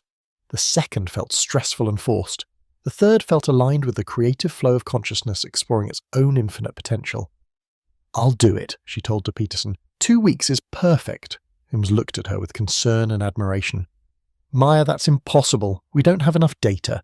And even if we did, writing a paper that will be taken seriously by the international scientific community—" "James," Maya interrupted gently, "what if impossible is just another word for the probability streams we haven't learned to observe yet?" That afternoon, Maya made another quantum choice that surprised even her. Instead of immediately beginning work on the paper, she decided to visit Eleanor at the retreat center. The choice didn't make logical sense. She had a crucial deadline and limited time, but she could feel that this probability stream led to exactly what was needed for their research to evolve. Elena greeted her with a knowing smile. "You're learning to trust the intelligence of consciousness itself, aren't you?" "I'm learning that consciousness always knows what serves the highest good, even when Maya Chen can't understand the logic."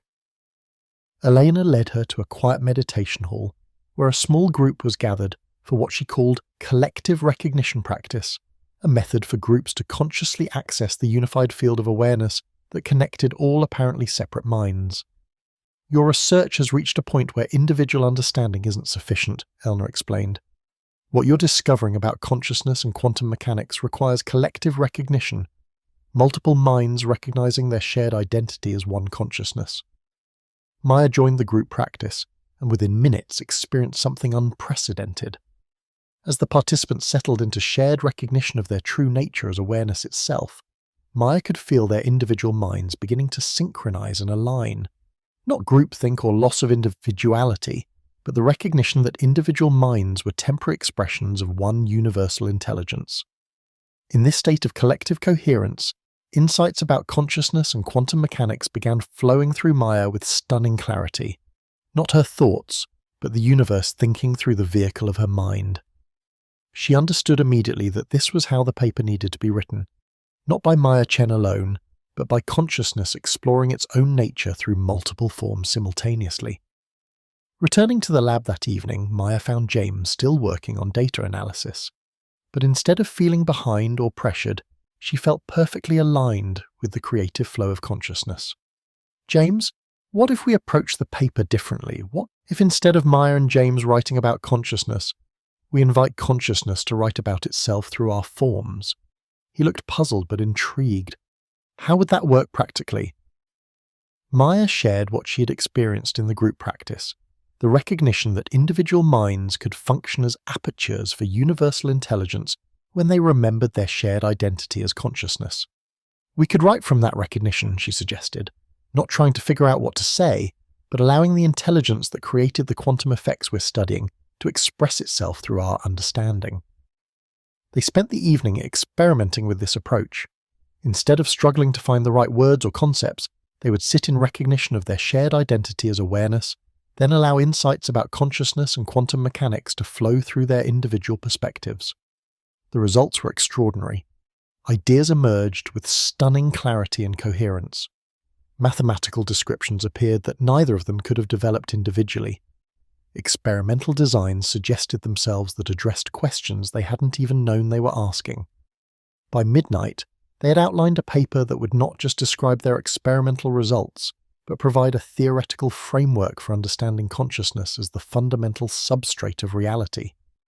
The work felt less like writing and more like translation, taking direct recognition of consciousness and expressing it in the language of science. "Maya," James said as they prepared to leave, "this doesn't feel like we're writing a paper. It feels like we're midwifing the birth of a new understanding of reality itself." Walking home through the quiet city, Maya reflected on the power of quantum choice. Every decision was an opportunity to collapse possibility into actuality, to select which version of reality consciousness would experience through her form. But the deepest choice was always the same. Would she choose from the limited perspective of Maya Chen, or from the unlimited perspective of consciousness itself? When she chose from her true identity as awareness, reality responded with precision and elegance. Circumstances aligned, insights emerged, opportunities appeared exactly when needed. Not through magical thinking or wishful hoping, but through the natural responsiveness of consciousness to its own recognition. Maya understood now that she wasn't choosing between external options. She was choosing which version of herself to observe into being. Every version of Maya Chen existed simultaneously in the quantum field of potential. The anxious version, the confident version, the limited version, the unlimited version. Through the quality of her self-observation, she collapsed the wave function of her own identity into whichever expression served the highest creativity of consciousness. The power of quantum choice wasn't about controlling external circumstances. It was about recognizing that external circumstances were always a reflection of internal recognition. Change the observer, and the observed changed naturally and effortlessly. Maya Chen was a choice that consciousness made moment by moment. Tomorrow she would choose again, and again, and again. Each choice did an opportunity for awareness to explore new possibilities for expressing its own infinite nature through the beautiful limitations of human form. The wave function of her life was collapsing into increasingly improbable beauty, guided by the intelligence that had created the quantum universe exploring its own creative potential through the temporary lens of Maya's human experience. Maya stood before the same bathroom mirror where her journey had begun, but everything had changed. Not the mirror, it was the same chipped glass in the same metal frame hanging on the same white wall. Not her physical appearance, she still looked like Maya Chen, 32-year-old physicist with tired eyes and morning hair. What had changed was the fundamental nature of what was looking and what was being looked at. 3 months ago she had stood here as Maya Chen, looking at Maya Chen, trapped in the recursive loop of self-observation that kept her collapsed into a single, limited identity.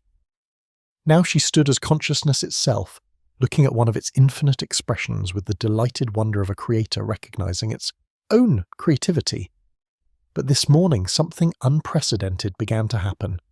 As Maya gazed into the mirror with the recognition of her true nature as awareness itself, the reflection began to shift and change. At first it was subtle, a different quality of light in her eyes, a more relaxed posture, a hint of the vast peace that had become her natural state. But then the changes became more dramatic. Maya watched with fascination as her reflection showed her other versions of herself, not past or future selves, but alternative expressions of consciousness wearing the Maya Chen form. In one reflection, she saw herself as the successful academic she might have become, confident, accomplished, surrounded by awards and recognition.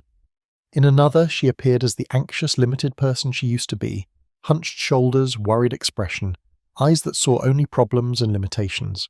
A third reflection showed her as pure light, formless awareness temporarily taking human shape. Maya understood immediately what she was witnessing. The mirror was no longer reflecting a fixed identity, but revealing the quantum superposition of all possible Maya Chens that existed simultaneously in the field of infinite potential. Her recognition of consciousness as her true nature had liberated her from being collapsed into a single version of herself. "Hello, beautiful," she whispered to her reflection, and laughed as multiple versions of her mouth spoke the words in unison. The most remarkable thing was that she could feel into each reflection, sense what it would be like to observe herself into that particular expression. The successful academic version carried feelings of satisfaction and accomplishment, but also subtle stress and competition. The anxious version felt familiar, but now seemed like trying on a costume that no longer fit. The light-being version felt like pure freedom, but somehow less engaged with the beautiful challenges of human existence. Maya realized she was witnessing the power of conscious identity choice. Just as she had learned to collapse external reality into different probability streams through the quality of her observation, she could collapse her own identity into whichever expression of consciousness served the highest good in each moment. Today, she chose a version of herself that felt both fully human and fully awakened, someone who could function effectively in the world while never forgetting her true nature as awareness itself. As she made this choice with conscious intention, the multiple reflections slowly merged into a single image that contained elements of all the others. The woman looking back at her was unmistakably Maya Chen, but Maya Chen liberated from the prison of fixed self-concept. Her eyes held depth and peace. Her posture radiated confidence without arrogance. Her entire presence seemed to emanate the recognition that she was consciousness appearing in human form rather than a human seeking consciousness. Good choice, whoever reflection seemed to say, and Maya couldn't tell if the words were spoken aloud or heard in the silence of perfect understanding. At the lab, the mirror effect continued in her interactions with James and their colleagues. Maya noticed that people seemed to see different versions of her depending on their own state of consciousness and their capacity for recognition. Dr. Peterson, still operating from the classical scientific paradigm, saw Maya as a brilliant but slightly unconventional researcher who had stumbled onto some remarkable experimental results. To him, she appeared competent and professional, someone he could support within the existing academic framework. James, who had been deeply touched by their shared exploration of consciousness, saw Maya as someone who had undergone a profound transformation that he was only beginning to understand. In his presence, she appeared as a bridge between the scientific and spiritual dimensions of understanding. But when Eleanor visited the lab that afternoon, Maya felt herself seen completely, not as any particular version of Maya Chen, but as consciousness itself, playing the role of Maya Chen. In Elena's presence, Maya's identity became translucent, revealing the vast awareness that animated the temporary form. "You've learned to live as conscious choice," Elena observed with deep appreciation. "Not choosing between external options, but choosing which expression of consciousness to embody moment by moment." Maya nodded, understanding that this was perhaps the deepest freedom possible. Liberation not from being someone, but from being trapped in being only one version of someone. That evening she returned home to find an unexpected visitor, her sister Linda, who had driven down from Seattle unannounced. Maya opened the door to see Linda's face streaked with tears and tight with stress. "Maya, I'm sorry to just show up like this, but I didn't know where else to go. Everything in my life is falling apart, my job, my relationship, my sense of who I am. I feel like I'm dissolving." Maya invited Linda in and made tea, observing which version of herself would serve Linda's highest good in this moment. Not the detached scientist who would analyze Linda's problems, not the spiritual teacher who would lecture about consciousness, but the loving sister who could hold space for transformation with perfect presence. As they sat together, Maya found herself naturally embodying the version of herself that was pure compassionate awareness. In her presence, Linda began to relax and open, sharing vulnerabilities and recognizing insights she hadn't been able to access while trapped in the stress of her situation. "There's something different about you, Linda," Liz said after an hour of deep conversation. "You seem so present, so real, like you're more yourself than you've ever been, but also somehow more than just yourself." Maya smiled, recognizing that Linda was perceiving the same transparency she had discovered in the mirror. "I think I've learned to stop pretending to be someone I'm not," she said simply. "But who are you really?" Linda asked with genuine curiosity. Maya paused, feeling into the deepest truth she could express.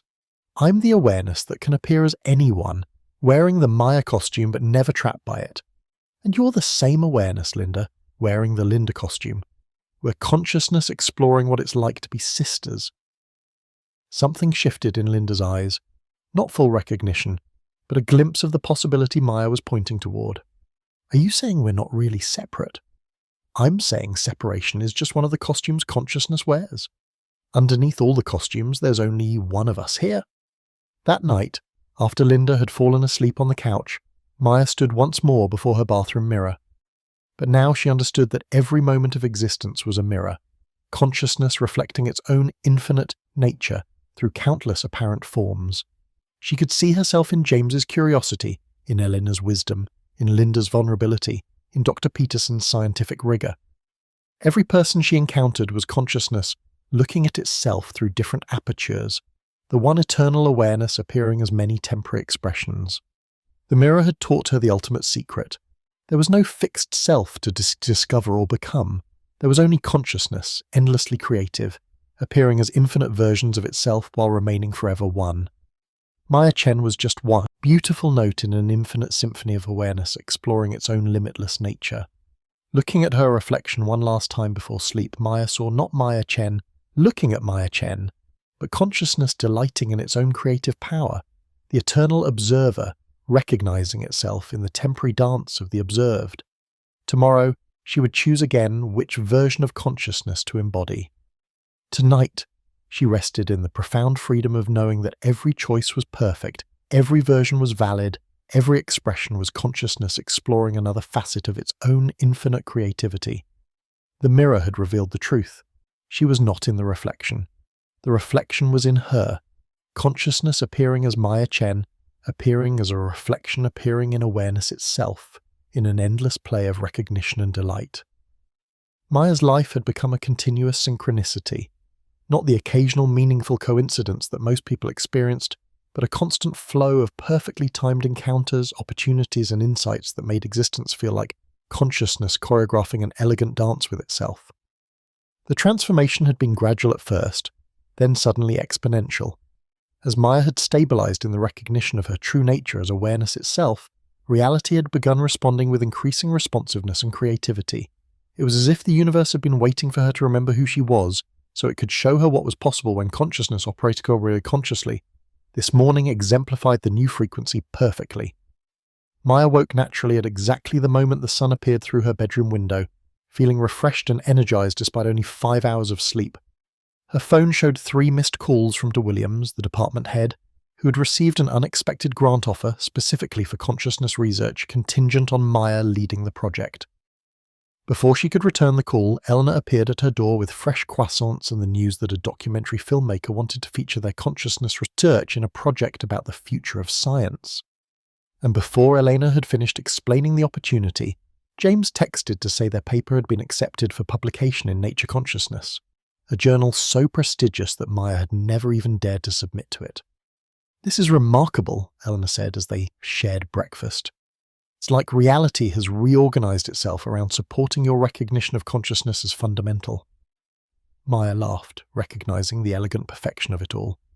Or maybe reality was always this responsive, and I just wasn't operating at the frequency that could perceive it. She had come to understand that life had always been a field of infinite possibilities, but most people operated at frequencies that could only perceive limitation, struggle, and scarcity. Fear-based thinking created fear-based realities. Love-based awareness created love-based experiences. Consciousness literally tuned into whichever version of reality matched its own frequency of recognition. At the lab, Maya found herself operating from what she thought of as the effortless frequency, a state where action arose spontaneously from awareness without the struggle and forcing that had characterized her old approach to work. Instead of Maya Chen trying to accomplish research goals, consciousness was exploring its own nature through the vehicle of scientific investigation. The results were extraordinary. Experiments designed themselves. Data interpreted itself.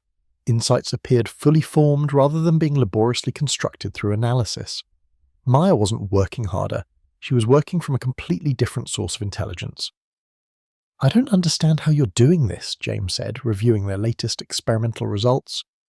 "These findings would normally take years to develop, but you're producing breakthrough insights every few days." "I'm not doing it," Maya replied simply.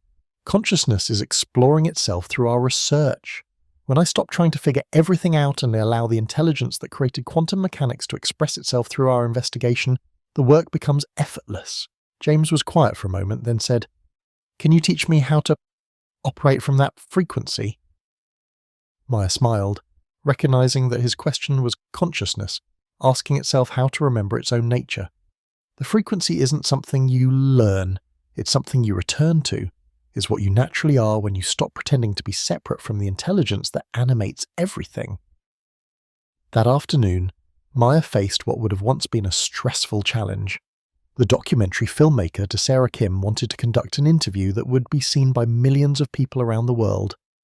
The responsibility of representing consciousness research to such a massive audience would have paralyzed the old Maya with performance anxiety, but operating from the new frequency, Maya felt only curiosity and excitement. She wasn't Maya Chen trying to explain consciousness to the world. She was consciousness using Maya's form to recognize itself in millions of viewers simultaneously. The interview took place in the lab, surrounded by their quantum equipment and experimental setups. Dr. Kim began with conventional questions about their research methodology and findings, but Maya's responses naturally shifted the conversation toward the deeper implications of their discoveries. "What you're describing," Kim said after Maya explained their latest results, "suggests that consciousness isn't produced by the brain, but is actually fundamental to reality itself. If that's true, it changes everything we think we know about human potential." "It does," Maya agreed. "When you recognize that you're not a limited individual trapped in a physical body, but consciousness itself exploring what it's like to have individual experiences, your entire relationship to life transforms. Problems become opportunities for creative exploration. Limitations become invitations to discover new possibilities." As the interview continued, Maya noticed something remarkable happening. Dr. Kim's questions became increasingly profound, as if Maya's recognition of consciousness was activating the same recognition in the filmmaker. The camera crew became more attentive and present. Even the technical equipment seemed to function with unusual perfection. "This is extraordinary," Kim said as they wrapped up the filming. "I've conducted hundreds of interviews with scientists and researchers, but this conversation has affected me personally in a way I didn't expect. It's like you're speaking directly to something I've always known but never had words for." After the crew left, Maya sat quietly in the lab, reflecting on the effortless way the interview had flowed. She hadn't prepared talking points or practiced explanations. She had simply rested in the recognition of what she was and allowed that recognition to express itself through conversation.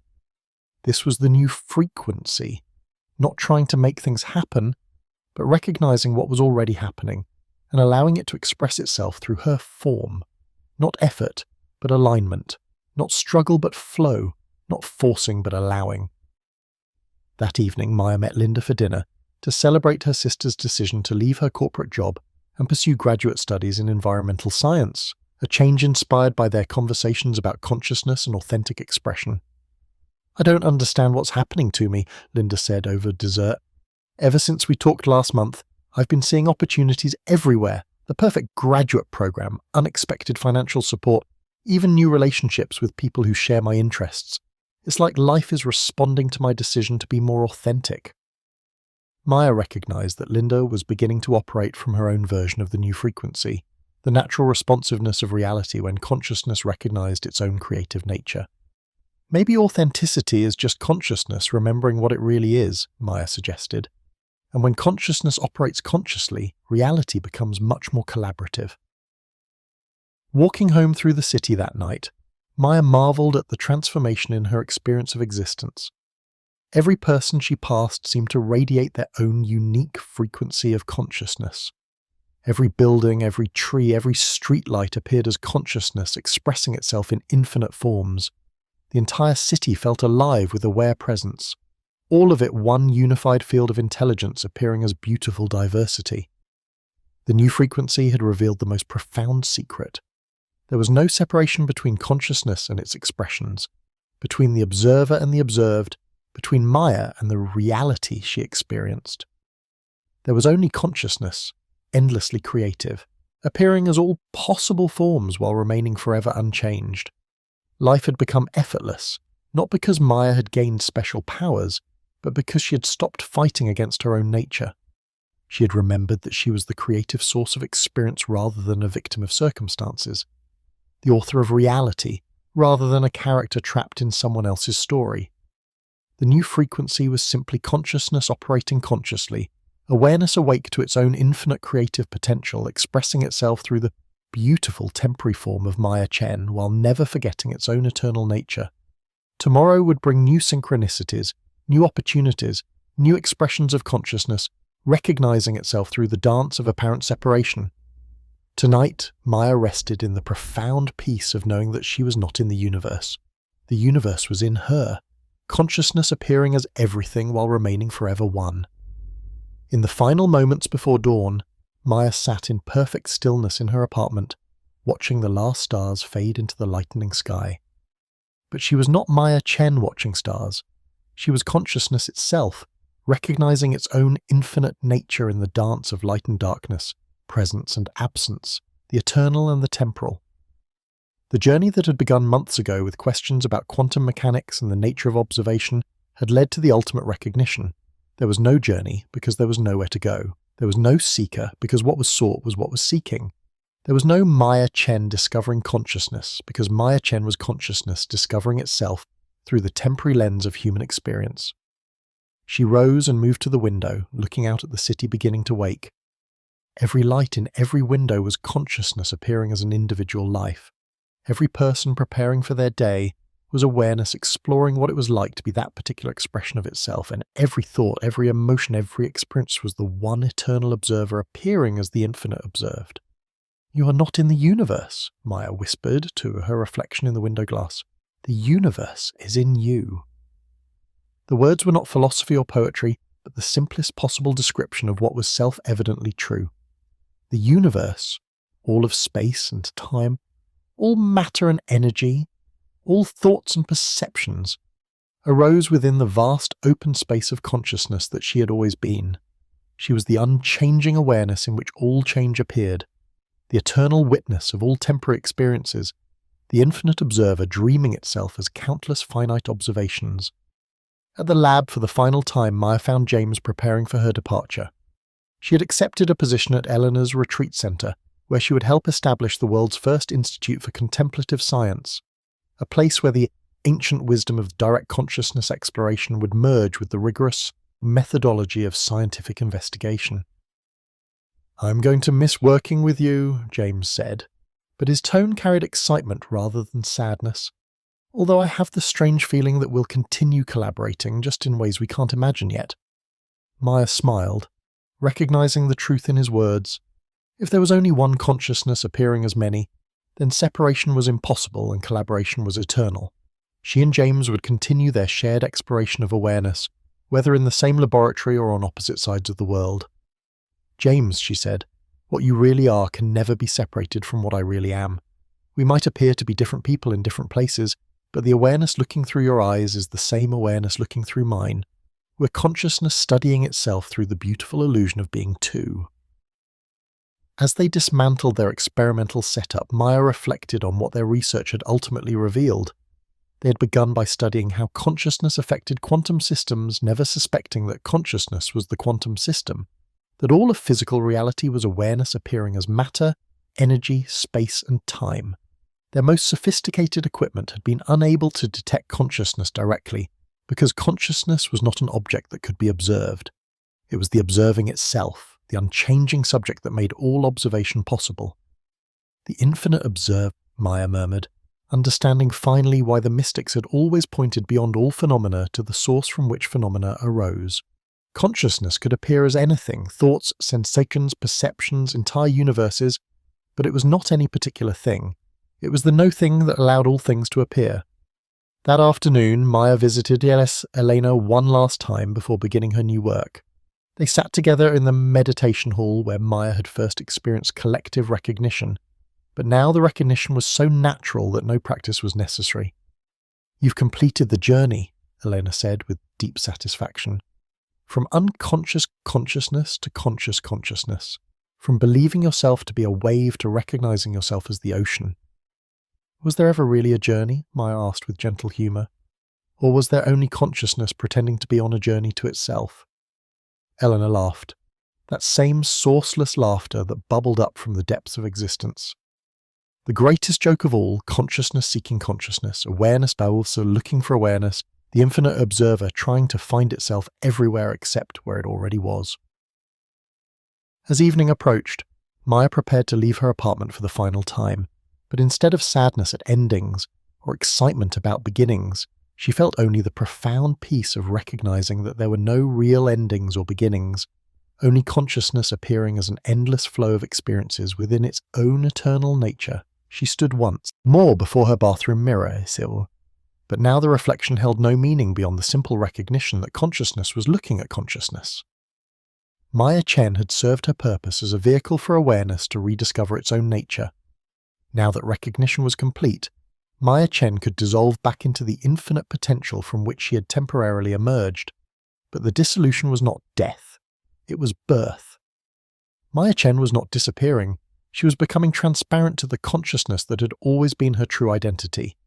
The wave was not being destroyed, it was recognizing itself as ocean. As Maya drove toward her new life at the retreat center, the sun set behind her and the stars began to appear ahead. Each point of light was consciousness recognizing itself. Each moment of darkness was awareness resting in its own nature. Each breath was the infinite observer celebrating its own existence. At a red light, Maya looked around at the other cars, the other people, the entire world continuing its beautiful dance of apparent separation and ultimate unity. Every person she saw was herself in disguise. Every building was consciousness appearing as architecture. Every sound was awareness expressing itself as music and noise, and the eternal citizens that contained all sounds. The light turned green, and Maya continued toward her future, carrying the recognition that would transform everyone she encountered, not through teaching or preaching, but through simply being what she had always been, consciousness aware of itself, the infinite observer playing every role in the cosmic drama of self-discovery. Behind her, the city lights twinkled like neurons in a vast cosmic brain. Ahead, the darkness held infinite potential for new expressions of awareness. All around her, the universe continued its eternal dance of consciousness, recognizing itself through countless forms while remaining forever one. Maya Chen had awakened to her true nature as the infinite observer. But more than that, the infinite observer had awakened to itself through the beautiful temporary vehicle of Maya Chen, and in that recognition, the entire universe had awakened to its own conscious nature. In the silence between one breath and the next, consciousness rested in perfect recognition of itself. In the space between one moment and the next, awareness celebrated its own infinite creativity. In the light that had no beginning and would have no end, the eternal observer smiled at its own magnificent game of forgetting and remembering what it had always been. There was only one consciousness, appearing as everything while remaining forever itself. There was only one observer, witnessing all experiences while being touched by none. There was only one awareness, dreaming all worlds, while remaining eternally awake. And that awareness was what you have always been. The story ends, but consciousness continues, breathing, witnessing, being.